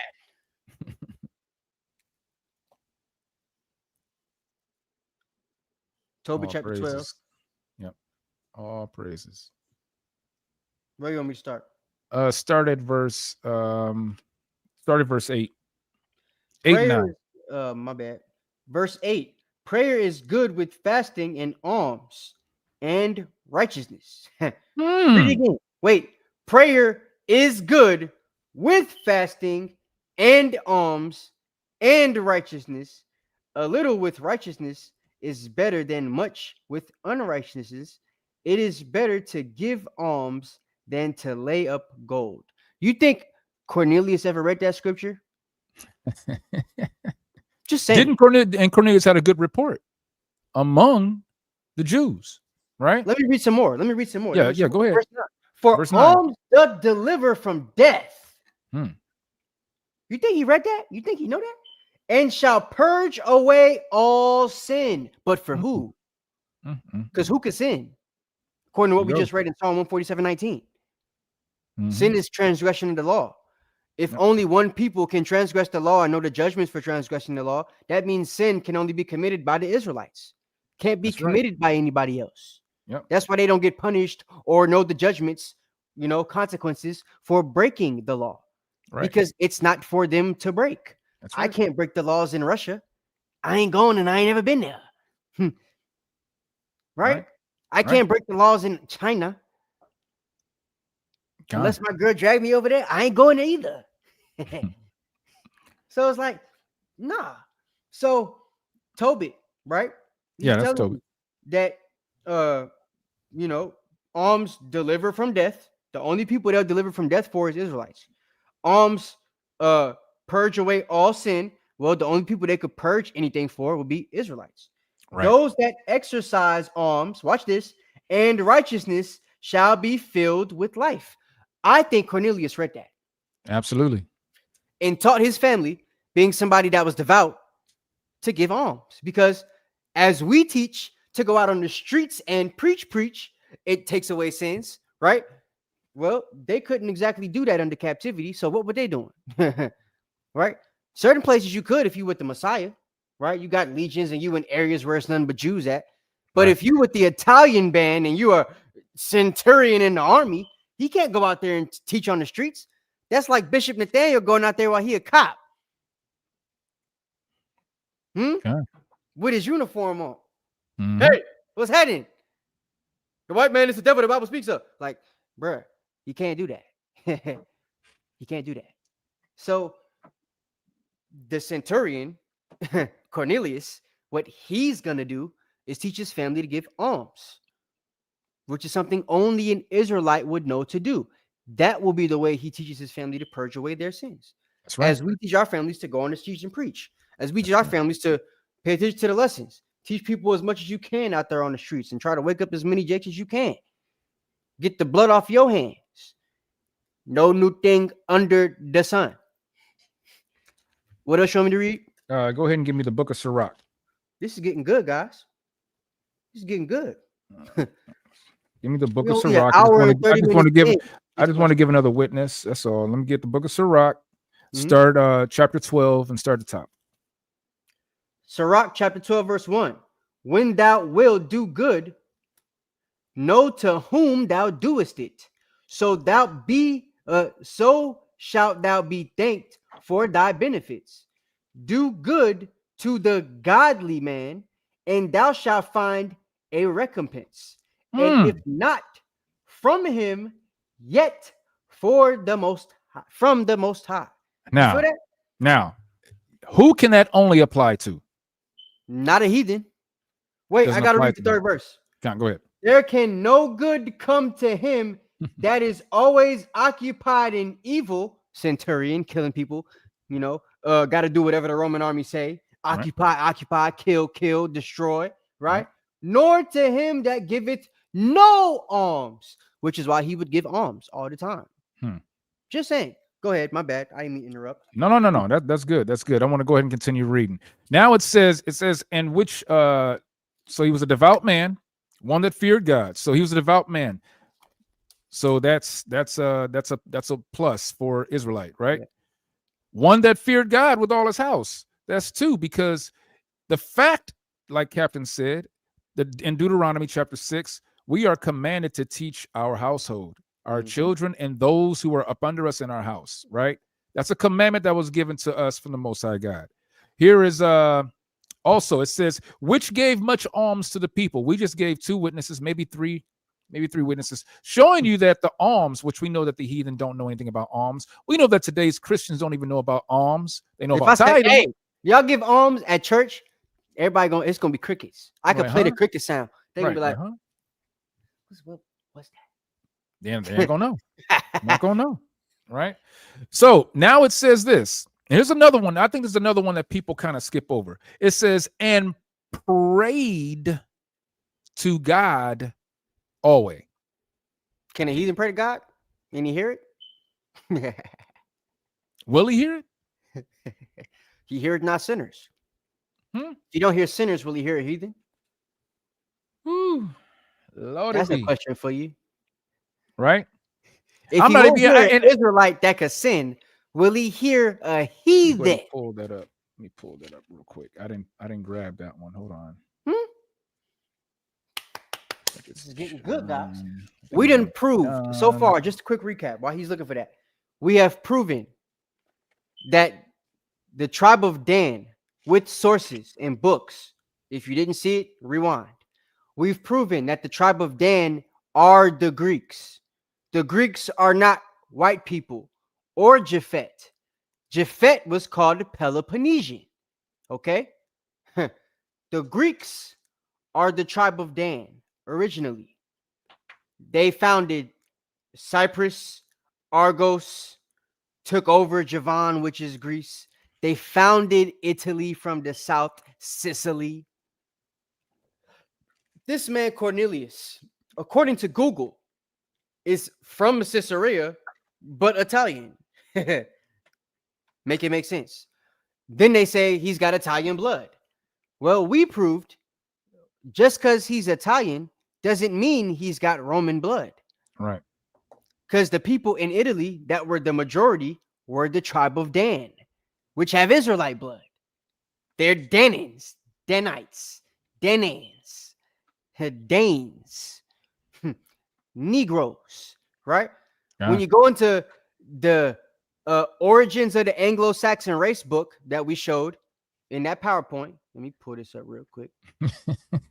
real quick. Hey, that was funny. That was funny, Tank. When you pull this up, right?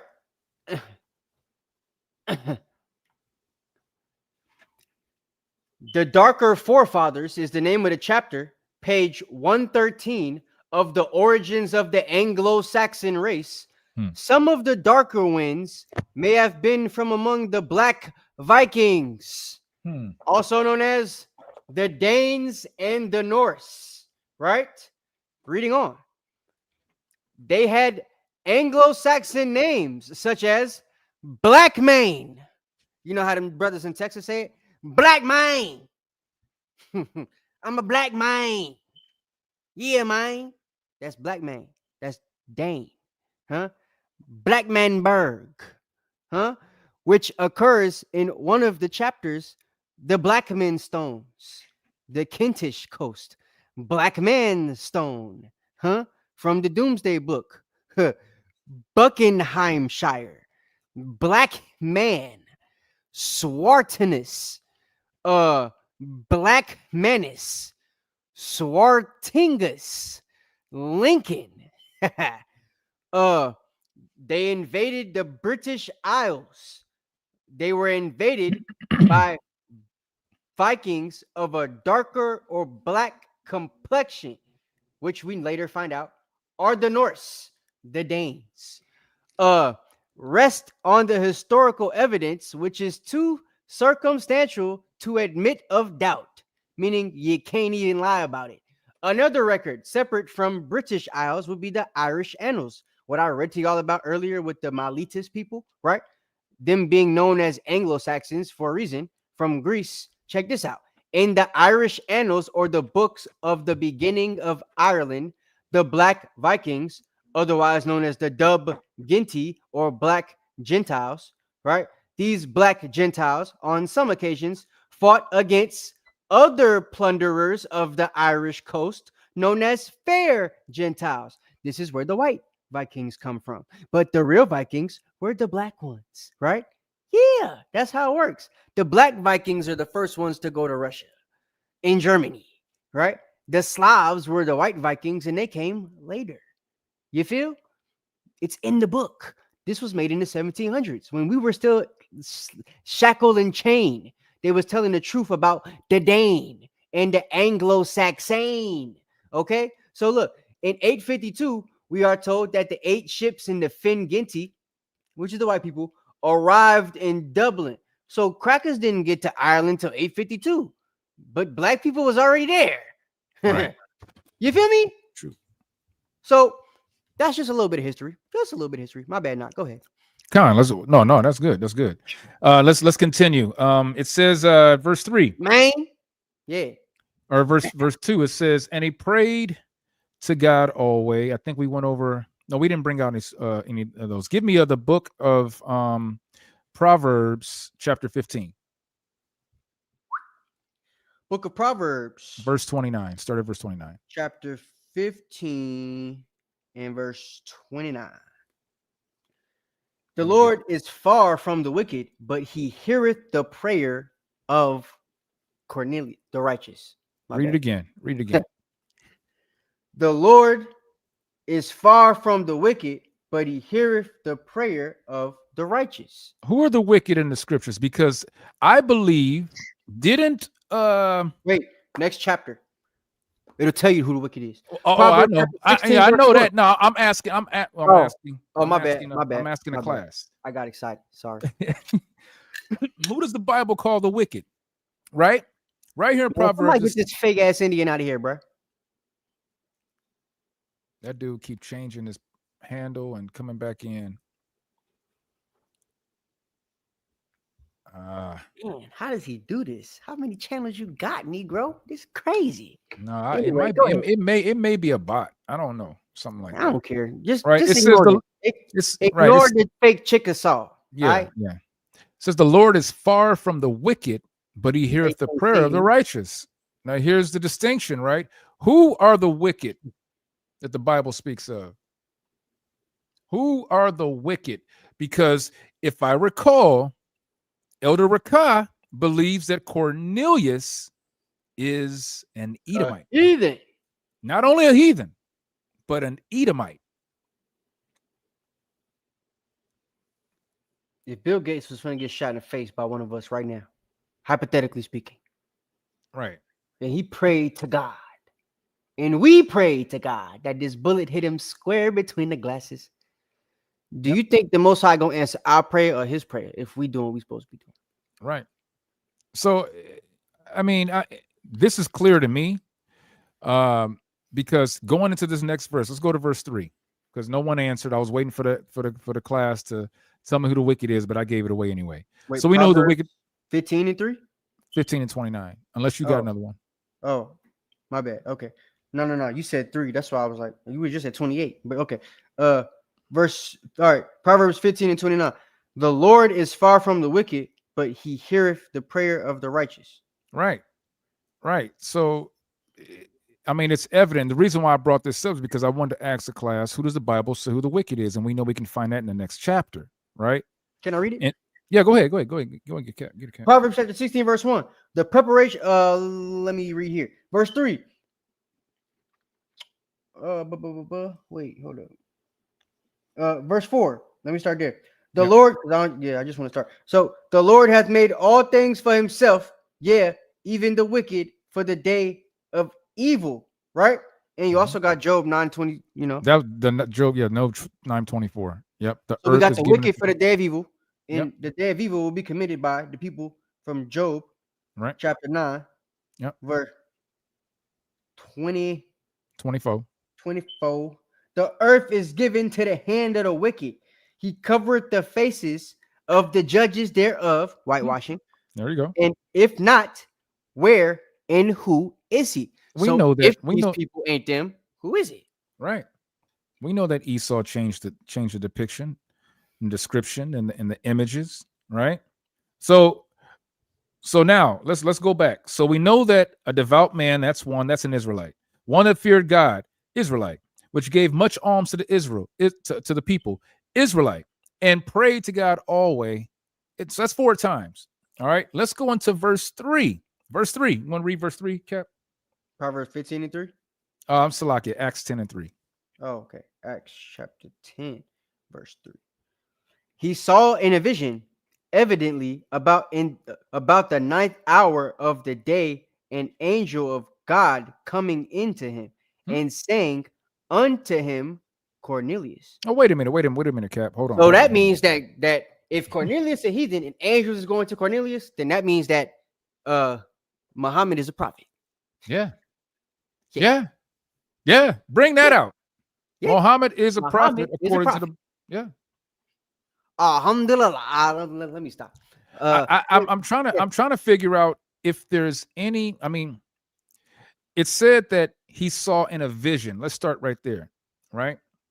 Give me the book of what was that? I wrote it down. Give me the book of. Let me see. Let me look up here.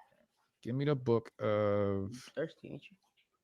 Give me the book of Joel. Yeah, Joel. This is a prophecy. Joel chapter 2 and verse 28. Joel chapter 2 and verse 28. And it shall come to pass afterward that I will pour out my spirit upon all flesh, and your sons and your daughters shall prophesy.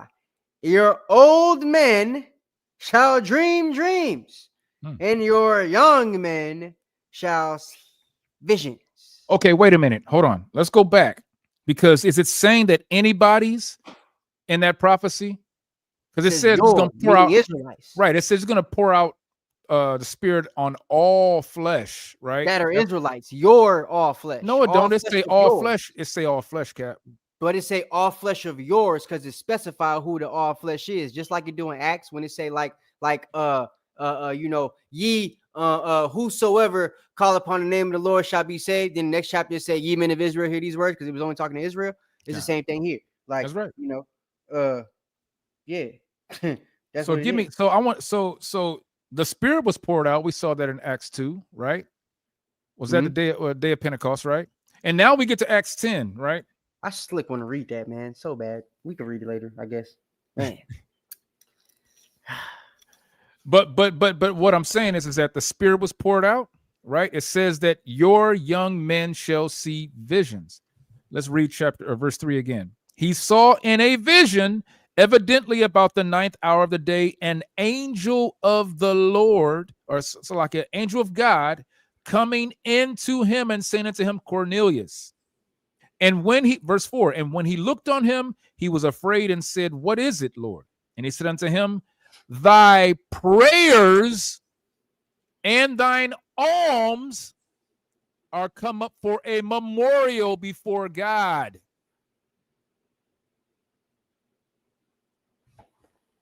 If that happened and he's not an Israelite, Muhammad is a prophet. And we have to all submit to Islam because Jabril saw him and gave him the last prophecy. You know, I'm gonna do this too. Give me because it says his prayers, right, was heard, right? Give me the Rakah. book. Give me the Rakah. book. Hold on. Rakah, listen. If that's not an Israelite, we got to take these off. Yep. And we got to go to Mecca. Yep. Because the last dude that the angel spoke to wasn't Cornelius. This ain't the last heathen if he a heathen. That mean homie went and spoke to the white guy from the mountain that had 361 gods. You know? That's right. So, like, I want to show saying, something else. I want to show something else real quick. Gracious, this man then named. Yo, all right. You entertaining, bro. I ain't gonna lie. You was entertaining. Damn. That's wild. I wonder if he do this on anybody else's channel. I bet he don't do it on theirs. He probably blocked on all of their stuff. It's somebody that got kicked out of a camp. That's all it is. Probably. Mad as hell right now. But hey, let's go. I'm about to add some more to this, right? Let's add some more to this, right? Because it calls Cornelius a centurion, but we have several centurions in the scriptures that are talked about, right? That are brought up. Several black centurions. I'll show you after that. Right. So let's do this. Let's go out. Let's go to the book of let's go to the book of Luke. Give me Luke chapter 7, start at verse 4. I want to show something real quick. Hold on. Let me pull this up to you real quick. Were there Jews who rose to the ranks of Roman centurions? Absolutely. While Jews were sometimes granted exemptions from the Roman military service due to religious considerations, some still chose to serve, often in auxiliary units, for economic reasons, with the prospect of gaining Roman citizenship after their term in service. So yes, Jews became centurions, right? When they fought in the army, it was usually the auxiliary units. Why? Because we kings of guerrilla warfare. Judah was Anglo-Saxon. You know, they be knights with the big old swords and stuff, hand-to-hand combat, face-to-face. You know what I'm saying? That's yeah. So that's what they was using them for, right? That guerrilla warfare type stuff. Come from the mountain, come from up high, whatever, and then swoop down. Greece is full of mountains. So right. Yeah. Okay. Yeah. In your book of Luke. You said Luke what? Luke chapter 7, start at verse 4. Luke. Wait a minute. Do I want verse 4? Hold on. No. Start at verse 1. 7 and 1. Luke chapter 7, verse 1. Now, when he had ended all his sayings in the audience of the people, he entered into Capernaum. Can't read. And a certain centurion's servant who was a certain centurion's servant. Okay, so we're talking about another. Well, it doesn't say which centurion it is, but it says a certain, which I always find that fascinating with those type of. Was that an adjective? Somebody correct me on the English understanding. A certain, right, centurion. Keep reading. Wait, hold on. Verse 2. A certain centurion who was dear unto him was sick and ready to die. And when he heard of Jesus, he sent unto him the elders of the Jews, beseeching him that he would come and heal his servant. So this centurion has a servant who is sick, ready to die. He calls out. He calls out to the elders of the Jews, requesting that they would go and get this man named Jesus so that he would be able to heal his servant. Verse 4. Hey, man, y'all got this dude named Jesus, right? Y'all think the Roman gonna do that? Right. Where is Jesus? Right. Get me this Jesus to heal my servant. They ain't gonna do that. They ain't got time for that. Right. They got their own doctors. That means it's a black guy that thought this was, he's got faith. Go get Jesus where he at. Yep. You know what I'm saying? Verse 3. And when he heard of Jesus, he sent unto him the elders. Verse 4. And when they came to Jesus, they besought him instantly, saying that he was worthy from whom he should do this. Con, read That verse he 5. was worthy from whom he should do this. That's right. For he loveth our nation, and he hath built us a synagogue. Wait a minute. Hold on. Read verse 4 again. I'ma Read read it. verse Wait. 4 again very Yo, slowly. Yo, pay attention. Open your ears, Tyrone. Okay? Verse 4. And when they came to Jesus, they besought him instantly, saying that when he was worthy of him, he should do this. For he loveth our nation, and he hath built us a synagogue. Wait a minute. When has, matter of fact, before I say that, give me the book of what did I have? Give me the book of Ezra. Give me the book of Ezra, chapter 4, start at verse 1. Ezra 4:1. Now when the adversaries of Judah and Benjamin heard that the children of the captivity builded the temple unto the Lord God of Israel, then they came to Zerubbabel and to the chief of the fathers and said unto them, let us build with you, for we seek your God, as ye do, and we do sacrifice unto him since the days of Esarhaddon, king of Assur, which brought us up hither. Come on, read. Verse 3. But Zerubbabel and Jeshua and the rest of the chief of the fathers of Israel said unto them, ye have nothing to do with us to build an house unto our God. Wait a minute. What? You have nothing to what? You ain't got nothing to do with building our house for our God. Okay.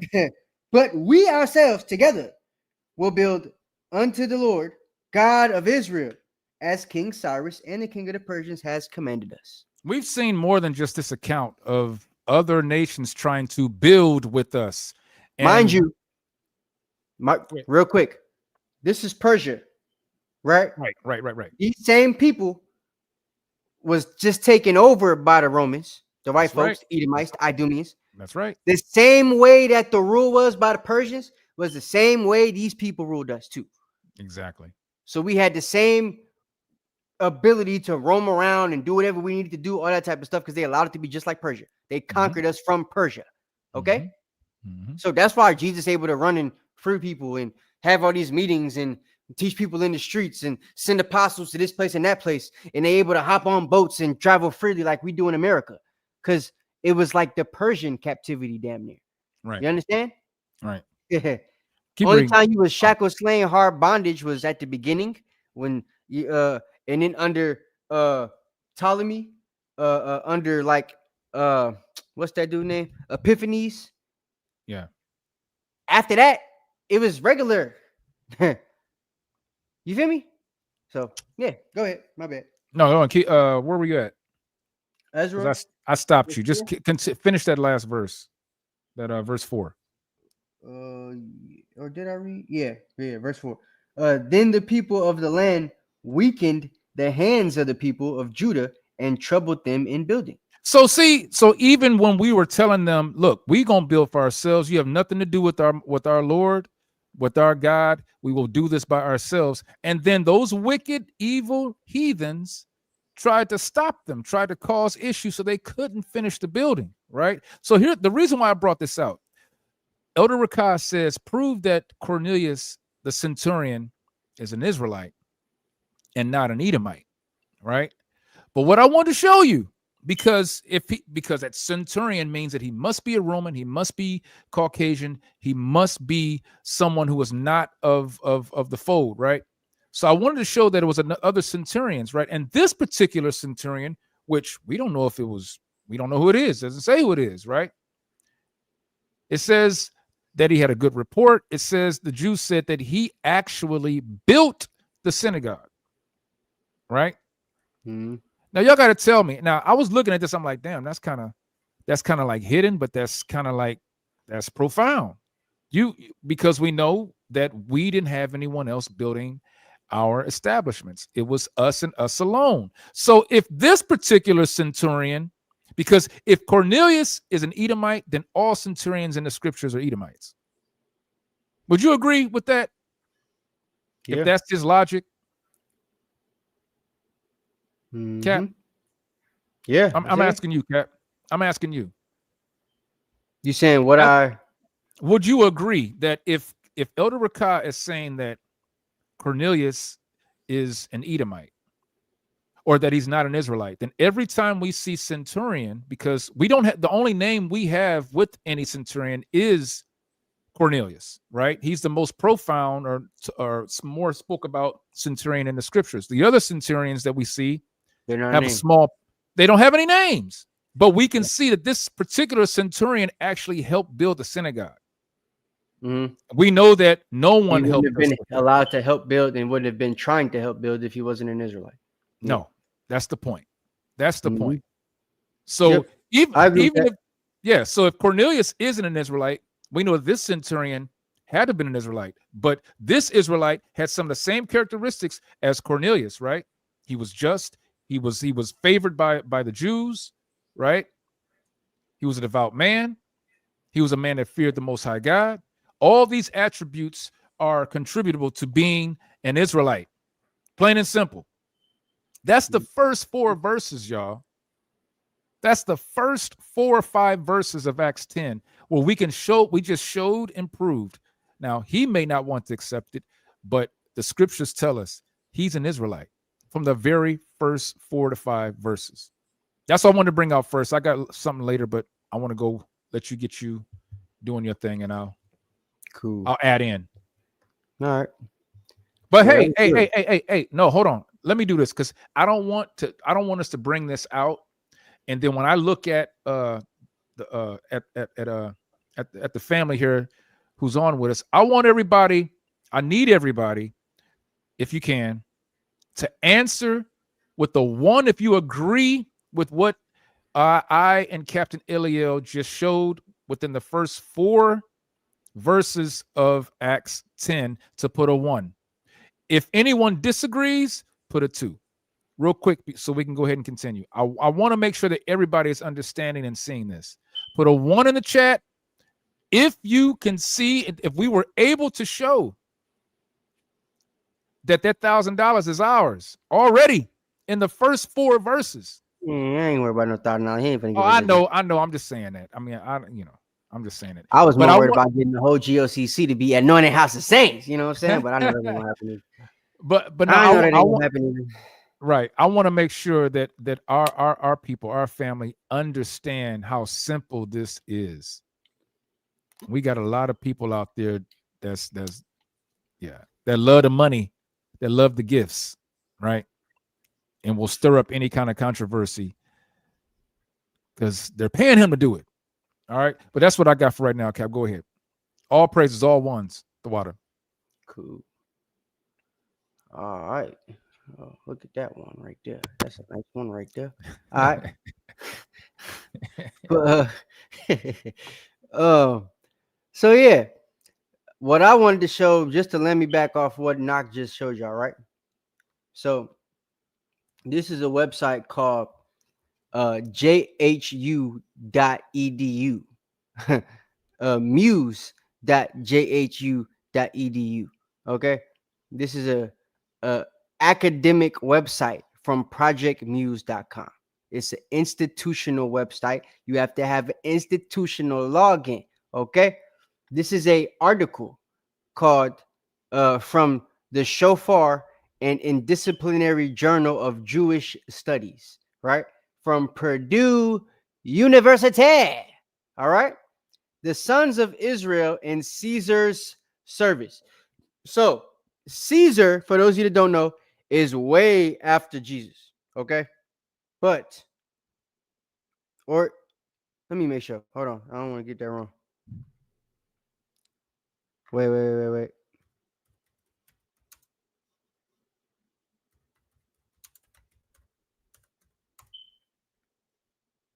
I was wrong. I knew I was wrong. That's why I was like, wait, that don't make no sense. All right, Caesar's a couple years before Jesus, about 100. They say, I'll say 40. He's 44 years before Jesus, right? 100 to 44 years. So, but Caesar is before, right? He would have been before the Roman centurion that we're talking about, Cornelius, right? Where is my slide at? Y'all not seeing it. It went away. I don't know what happened to it. Here we go. All right, y'all can see that. There we go. Okay, cool. So Can you blow it up just a bit? Since it's only like from the left to the middle of the page. Blow it up a bit. Kind of feel it. Okay, can y'all see that? Yeah, that's better. I can't move it. Okay, I guess it's in there. But yeah, so Caesar, he had certain centurions in his army that were Jews, right? Roman soldiers that were Jews, that made it to different prominent, areas in society and stuff like that. That even got dual citizenship, wherever they were in the Greco-Roman colonies, or whether it was Judea or whatever it might have been, right? If it was Punjab, India, or somewhere in the Middle East, Turkey, anything like that, right? Basically, wherever they was within a Roman province, they were able to have dual citizenship, one from wherever they're from and one from wherever they were going to be stationed at, right? So that they could travel freely throughout the land. A lot of these people were Israelites. As you read in one of the slides that I brought up earlier, some of the Israelites elected not to participate in the war because of religious beliefs, but a lot of them did participate because of money, because of the status that you would get as a soldier in the Roman army, and because of the opportunities that it would lead you to getting, right? That's right. When you look at like Septimius Severus, he didn't get a chance to basically be in the army per se, but he was able to well, I mean, not Septimius Severus, Spartacus. I mean, because Septimius wasn't in the army, but Spartacus, he wasn't in the army, but he was able to start revolts from getting trained in the Colosseum. You know what I'm saying? Colosseum work was sometimes voluntary, other times it was forced. You know what I'm saying? So it's like there were some of us that moved up in the ranks that way, but then there were others that actually elected to go into the military, which would have been the easier way to go about things, right? Than being put in the Coliseum and seeing if you're going to survive a freaking match against 3 tigers or something like that. So that's how that went. And that's what would happen. So this is just a couple of examples of a couple brothers that did that. And it says abstract, the participation of Roman Jewish soldiers in the armies of Imperial Rome often goes unrecognized. This is mainly a result of the lack of recognition on part of the scholars who used to rabbinic, who wish to use rabbinic sources as a benchmark for Jewish practice in the imperial age. So, meaning you can't really use rabbinic sources because we wasn't really the ones in power. There weren't no rabbinic sources. They were Roman sources. The rabbis weren't rabbis. There wasn't no rabbis. We didn't call nobody rabbi back then. Yeah, what it's saying is that scholars were not looking into the into the rulers of that when they were speaking of Israelites. They only stuck to the rabbinic sources. Right. Yeah. So you would only hear about Jews, right? Not people from the Roman army that were Jews. Right. When you read about Romans that were Jews, the Romans didn't call them Roman Jews. They called them Roman. That's right. Hence, Paul was a Roman, right? Right. Paul was a Roman. Right. Yeah, they called Paul a Roman. Not because he's actually a Roman. He told you himself that he is a Israelite from the tribe of Benjamin. The reason he's called a Roman is because of where he's from. He's from Tarshish, if I'm not mistaken. Tarshish is a Greek city which became a Roman civilization, right? So he would have had born Roman citizenship. That's right. Even though he's an Israelite.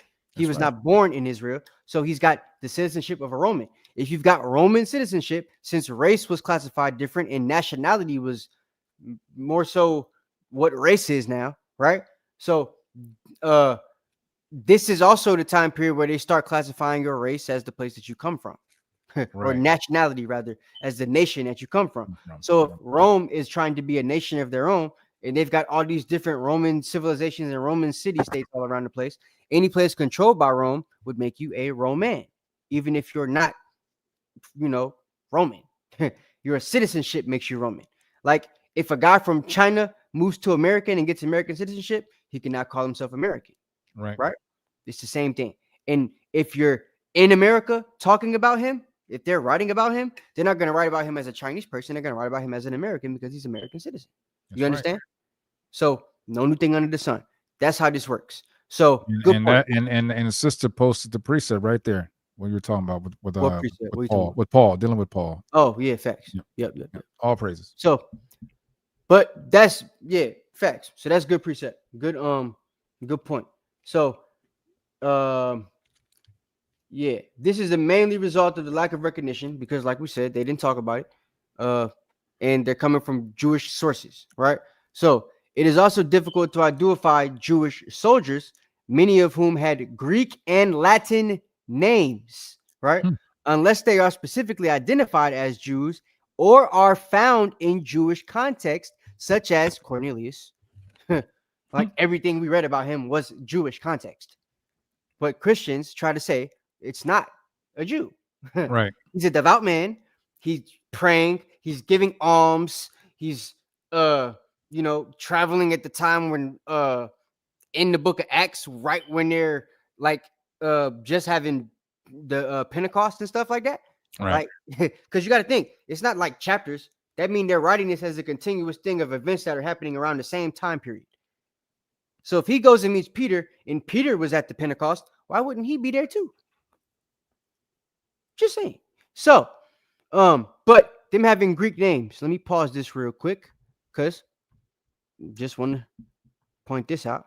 Never could give too much information when it comes to this type of stuff, right? Let me see.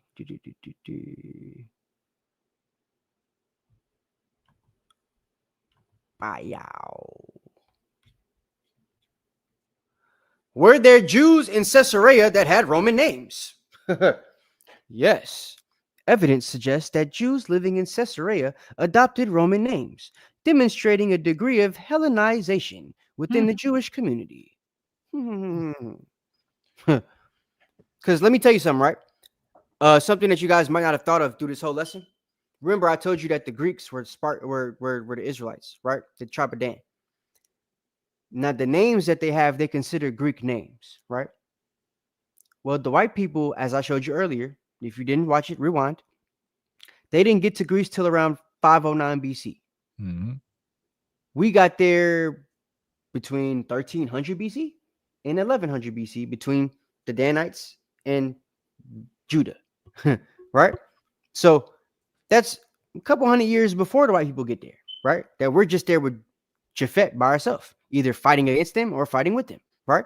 Because once we go over the Peloponnesian War, you guys are going to see that Judah and Dan were actually on separate sides until the end of the war, which is how Spartans ended up winning, because Judah took their head out they behind and decided, yeah, let's go help our brothers out instead of fighting against them. And they all fought against Japhet, and that's how Japhet lost the Peloponnesian War, which is how Judah and, Dan took over Greece and became the Greeks, and the whole civilization became known as Greek civilization instead of Peloponnesian civilization. Okay? It was Peloponnesian Wars because before us, the Greeks were the mass, rulers of the land. It was the Peloponnesian War because that's who the people were that actually ruled before us. They were the Peloponnesians, right? So, but we'll get that later on. So like Greeks and Romans are two different people. We showed you that the Greeks are the ones that started Greece, which are, the Israelites. Now, Rome, not only did they speak a different language than us, but there were a bunch of different things that they did. But one thing that they adopted was names. The us at the end of the name, Olympus, Thordius, Marcranus, Demetrius, Justus, like those names, Julius, Danaeus, that's Greek. That's a mix of the Peloponnesian language and what we brought with Hebrew. It mixed together. When they came to the land, they had to migrate and adopt our language from Macedonia. So even the names they have are not names that they created. Right. That's why a bunch of Negroes have them today, because they were always black people names. You understand? White people don't name their kids Julius because Julius was never a white person name. Julius Caesar is the famous white guy named Julius because it's an anomaly for white people to be named Julius. Every Julius I know look like Knock.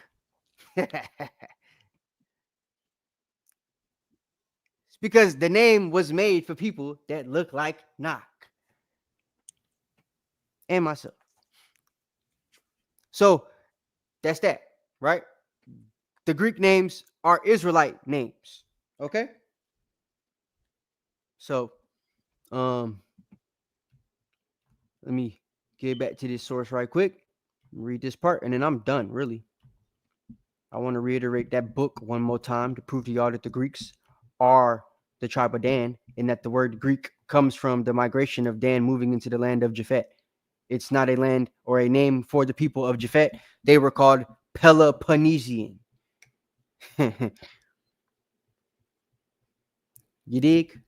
So, and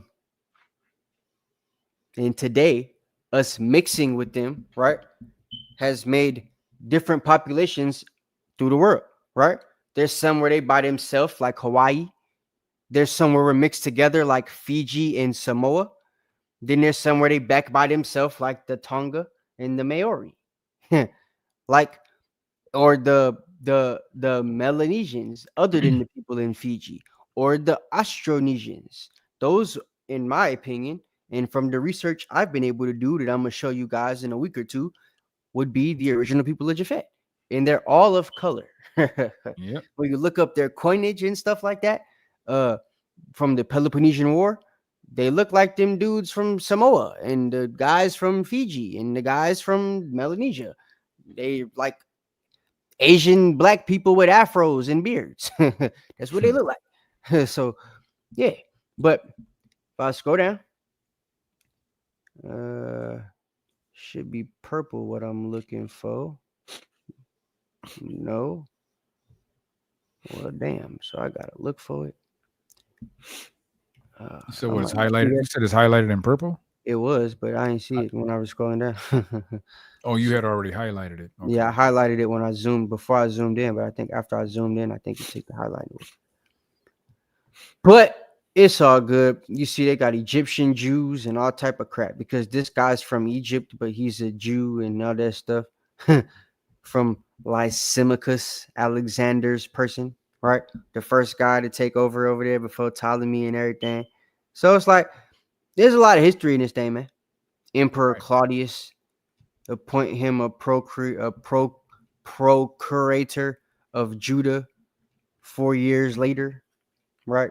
They had them Jewish zealots out there doing work. Tiberius Alexander left his station in Judea. They even had brothers named Alexander, Tiberius. You know what I'm saying? Right. They had brothers going up to the Armenian War in 66 AD for them people. You feel what I'm saying? Okay. It's a lot of different things. These are Jews, Israelites, right? So, many diasporian Jews, meaning Jews that were moving all over the place, were fully immersed in Roman culture, used Greek or Latin names because Greek is us, Latin is them. I like that this person is putting a difference because a lot of y'all make it seem like they're all the same. I've seen teachers that everybody think is smart make it seem like Greek people and Roman people are the white people. That's not true. You duck monkey. They not. They never were. That's why everybody's confused. Because y'all make it seem like Greeks and Romans are the same. And they're not. The names are different for a reason. So, in respect, they approximate modern Reformed Jews. In this respect, they approximate modern Reformed Jews, and is not surprising that some men of the Jewish faith would look to establish careers in the Roman military. That's because a lot of them are the Romans. You dummy. But nevertheless, it's giving you stuff about Hellenic Jewish populations in Syria and Asia Minor and all type of different stuff. So it's something that's free. You could just look this up right here. Shofar and Interdisciplinary Journal of Jewish Studies in Purdue University. This article will pop up. If you need me to send it to you, I will. So, last thing I want to do before I leave, before we close out, right? Two things. You got something else you was gonna bring out, Knock? No, I think that we didn't have to go through the whole chapter of Acts 10. We didn't have to go and show the other things about there was the other devoted people in his household. It even calls a soldier in his household devout. So you know that brother was an Israelite also. No, I think we did all right. I think I'm cool with what we presented. So yeah, if you got something else, I'll just, go ahead and bring it out. I just want to show Dan, right? Real quick. You know what I'm saying?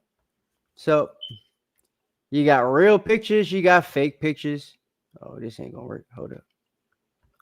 Oh, don't tell me you got the What? Wait a minute. Are you about to show what I think you about to show?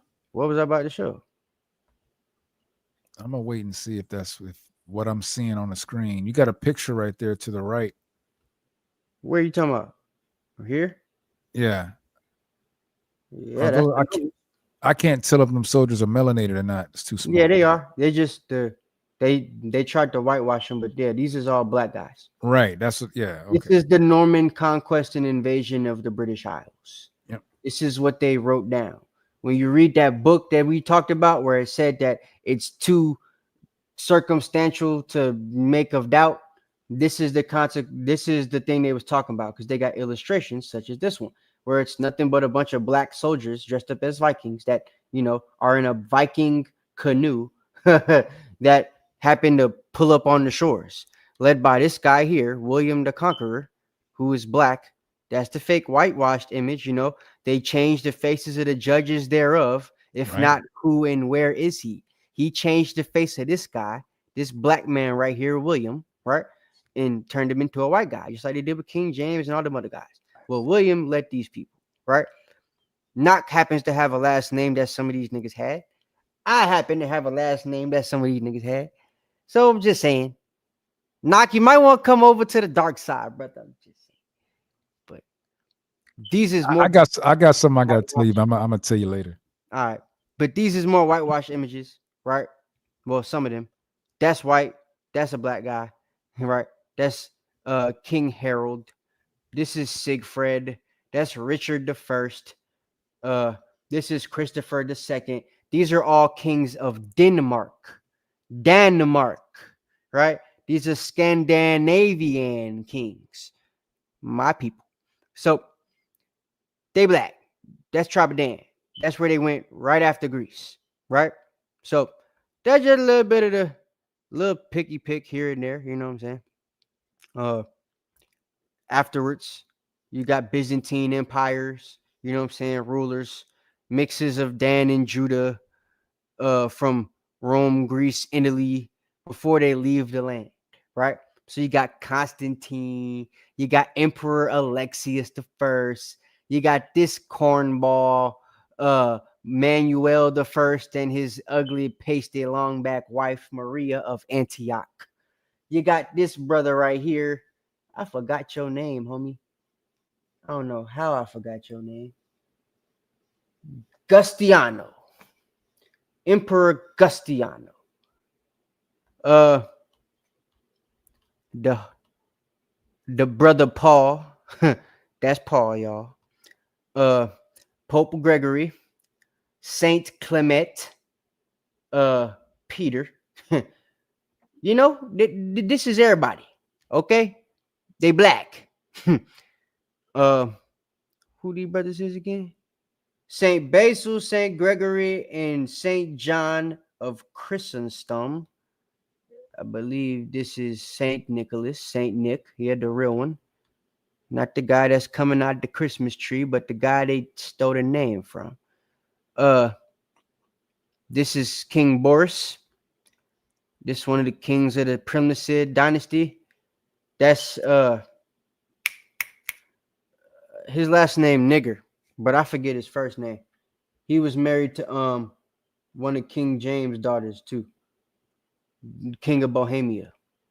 I forget his name right now. Frederick, I think. Frederick. Saint Maurice, France. This is Ivan the Terrible, Russia. That is Vladimir the Saint, the king of Kiev, founder of Kiev, Russia. King James' oldest daughter, Elizabeth, and King James' auntie, Anne. So, a little bit of history, right? We could keep going. Henry, my people, Dan, James, Benjamin, James, Louis the 13th, Dan. So, you know, they out there. All these people, brothers. Fergus Moore. I personally think Judah, but they say he's related to King James, so it could be Benjamin, but I think he was Judah. These are Scottish kings, kings of the Scots in Ireland. You know what I'm saying? This is Kenneth the III, William II, Robert the Bruce, or Robert the Black. So, you know, that's that. All right. So that's the proof. These is people of color. And just to prove that the Greeks are the tribe of Dan, one more again, I want to read this. From the book, my bad, The Shemitic Origins of the Greeks, the Doris Seleucus Historical Library, pages 28 and 29. Reading page 29. Were the Greeks Israelites? Herodotus of Ad-Durba, Greek historian of the 4th century BC, HR, writes, we are told that the Egyptians were worried about the disasters.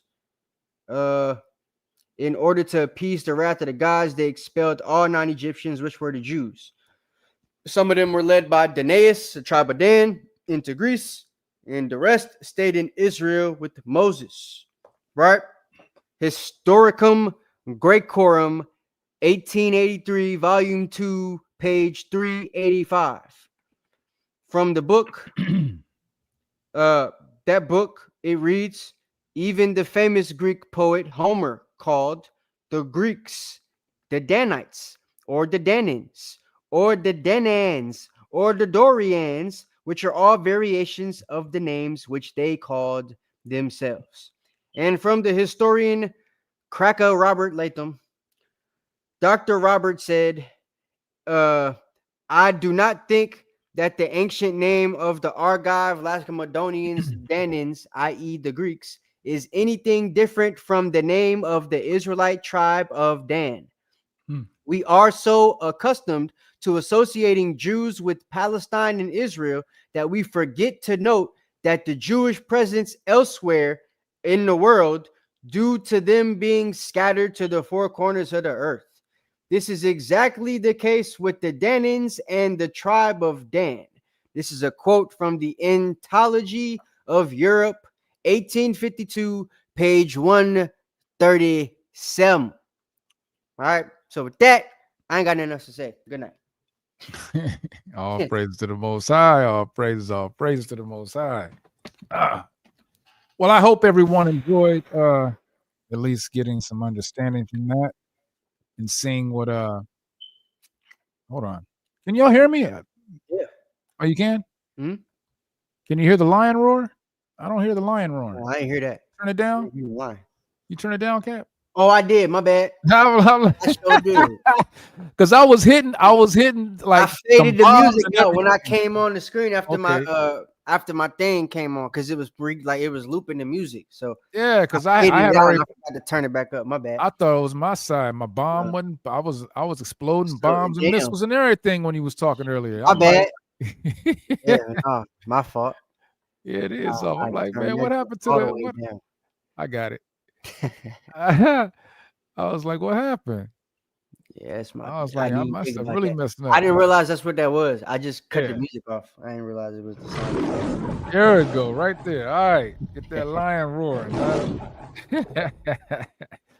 No, all praises to the Most High. Hey, I hope everybody could clearly see that it's not hard to use Scripture, to read Scripture, and not even really have to interpret it. We can just read it, and it tells us what it says. But unfortunately, we have brothers in other camps that teach a doctrine. Basically, I look at it as for monetary gain. Has nothing to do with keeping the laws of the Most High God. It's about gathering as many of the gathering of many for money. They might as well change their name. But anyway, one last thing before you go, and just tied in, right? Remember, now that we've established that the Greeks are the tribe of Dan originally, right, contrary to popular belief, the Greeks are also the ones that established Italy from the south, Sicily. So if we're gonna just say he's a man from the Italian band and he's Italian, well, we can't say that the Italians were white at that time because the Italians were the tribe of Dan. Right. So right. Right. So I mean, we pretty much summed it up that Cornelius, from what we can discern from the scriptures, from what we can read, precept upon precept, line upon line, here a little, there a little, and everything else in between, right? That Cornelius is definitely, or was more than not, a Israelite. I say definitely 144,000%. Yeah, I agree too. I'm just trying to cover all bases. That it's basically you're gonna have a hard time disproving us, right? Of what we've shown, right? So, all right, all praise to the Most High. So before we go ahead and end class, I know it's getting late. It's already after 11. Oh man, it's already about 11:30. Okay, I was having fun tonight, man. Me too.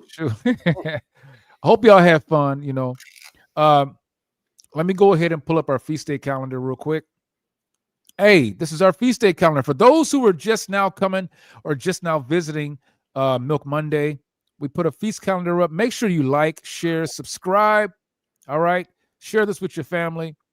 What I got up right now is our feast day calendar for 2025. We have a new moon coming up, the sixth moon, August 23rd. That's just that's just in a few days, ain't it? It's coming up around the corner. Yeah. And then our next feast, right, will be September 21st, when we will be bringing in the Feast of Trumpets. We will get information for these classes and lessons and even gathering of these feast days and new moons. Just be looking for them. If anyone is in the area of where we are in the camps, like Atlanta, North Carolina, and you want to partake with these feasts and with the new moons, let us know by email at anointedhos@gmail.com. Yo, any brothers who want to put their brick in and do the work of the Lord with the Anointed House of Saints, you can do so by sending us your interest by email anointedhos@gmail.com. And also another one soon, so just yes, it'll be starting soon. Send that email. Don't come, gentlemen, in the subject line, make sure you put prospect phase so we know that that's what you're almost ready. Yep, is contacting us for. Also, any sisters who want to help the brothers build this kingdom with AHOS, with Anointed House of Saints, please send us your interest through email also, anointedhos@gmail.com. All right. So with that, let me pull this down real quick, because I had some technical issues before class and I could not get on. And I usually shout out the class, and I'm thankful that you guys were participating today. There's a lot of, y'all always do. I ain't gonna say you don't. You always do, right? But I'm gonna go ahead and shout everyone out who was able to put something in the chat. First and foremost, as always, our lovely mother Johanna. Shalom to you, sis. Shalom to the brother Nazar. Shalom to Sister Malka, the lovely Sister Malka. Shalom to Sister Lisa. Shalom to Sister Adriana. Shalom to that mighty brother Azariah. Shalom to the mighty soldier Nadiyab. Shalom to the lovely Sister Neri. Shalom to that mighty soldier DTA. Also, that mighty officer Shemaiah. Shalom to the mighty brother Latham. How you doing, brother? Shalom to the lovely Sister Ahaziel. Shalom to Xanatax. Shalom to Sister Asanaya. Shalom to that mighty soldier Kawal. Shalom to the lovely Sister Abaya. Hey, big shout out to my guy, Officer Benji. Shalom to Brother Taze. Shalom to Captain Judah. in North Kakalaki. Shalom to Sister Charlicia. That's the house of Azariah. Shalom to Sis Arma. Shalom. Shalom to Brother Anthony Brewington. Shalom to Soldier Gary, the mighty Soldier Gary. Shalom to Maya Kaala, but I think that was somebody made a comment I didn't like. So, but I'm gonna still shut you up, brother. You are peoples. Shalom to the lovely Sister Rose. Where you been, sis? I ain't seen you in a minute. Good to see you. Shalom to Sister Rhoda. Shalom to Yahweh 999. Let's see who else we got. Did I shout out Octaves, Brother Taze? If I didn't, shalom to Yak. Shalom as always. All right. Hey, wow, man. I'm not tired tonight right now for some reason. Cap, usually you know me. Hey, I'm it got you pumped up. This was a good class. I'm a little. I don't know. I might have to go into the scriptures when I get off. I was live. gonna say, you want me to read one more source? No, we can we can go ahead and end it. We can go ahead and end it. Because that one source going to turn to 5. Look, no, that one source going to turn to 5 more, and I don't know if I can take. Right. I'm gonna save it for next week though. Yeah, next for sure. week if I can, because it really depends on what happens on Sunday to the captains. But if we could get all of them on the call and we go over this stuff. Right. I plan on teaching who Japhet is officially next Monday, hopefully. So if you ain't ever had that before and learned that, and you thought that Japhet was white people this whole time, come to that class when I have it. Once that fire is made, know that it's coming, because I'll be able to throw out some more sources about Japhet and all that stuff too. So yeah, Aharon laughing. But hey, mighty Captain Aharon. Shalom to you, Cap. Shalom to you. How about Shemya Shabrakatah? You gonna finally put something in there, man. I would have shouted you out a long time ago. I had to say what's up. Anyway. Yeah, that's what I hope to do. Quite threw me some information with a book that I'm trying to get. If I can't get it, I'm just gonna have to try to wing it. But yeah. I'm going to basically try to tie in who Japhet is and even prove how we end up being amongst them still to this day. You know what I'm saying? So there's any discrepancies or anything like that, that's how we end up over there. But right. Yeah, it's pretty good history on who they are and the people that they are. I guarantee you most Israelites are not thinking about. They're not. They just not. So yeah. God, all praises. All praises. Hey, shalom to the Amram Israel. Shalom to you, King. Let's see. Let's go here. We're gonna go ahead and end class. Hey, want to thank everyone for participating, being here on this Milk Monday. We strive and try to do our best to bring some good content, right? Some edification from the scriptures, education, history. We everything that we supposed to have, we're trying to give, right? We're trying to help our people with. All right. So, hey, know that this is not the only class we do through the week. All right. Our next class coming up will be taking place on Thursday, which is either the Torah portion of Torah Lab with Captain Jonathan out of North Carolina. Very studious captain, very knowledgeable. He breaks down things like no other when it comes to things y'all need. Exactly. Y'all understand, because I be seeing what y'all be putting on Facebook. All right. So, hey, try to participate and be available for that. His class usually starts around 8:30 on Thursdays. And then we got our Friday night focus class with our officers and our soldiers. And then it's right back to Sabbath morning brew with Captain Haran. And then we start over again with Milk Monday. Yours truly, Captain Eliel and Officer Knock. All right. But with that, I'm going to go ahead and say Shalom. We love you. We hope to see you back. And until next time, Yasha Allah. All right. Shalom. Hey, and share all the classes, like all of them. Yeah. Don't just be liking the video. Share the stuff too. If y'all liked it, send it to somebody you know, a Christian or something like that. On Saturday, it be the Sabbath morning brew. Y'all don't be sending the stuff in. Send it to somebody. Send it to the different camps you have. Send it to the people you know that ain't gonna be going to camp. Right. You know what I'm saying?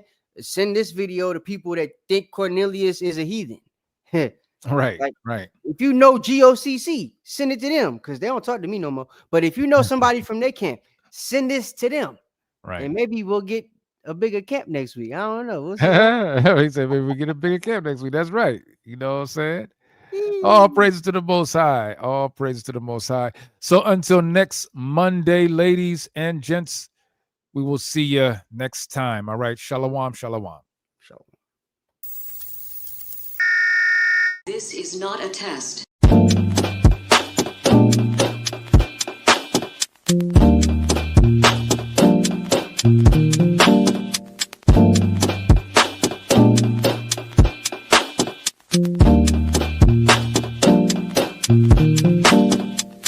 Black skin, black sauce, black Jesus, black music, black skin, black sauce, black Jesus, black music, black skin, black sauce, black Jesus, black music, black skin, black sauce, black Jesus, black music, black music, black music, black music, black music,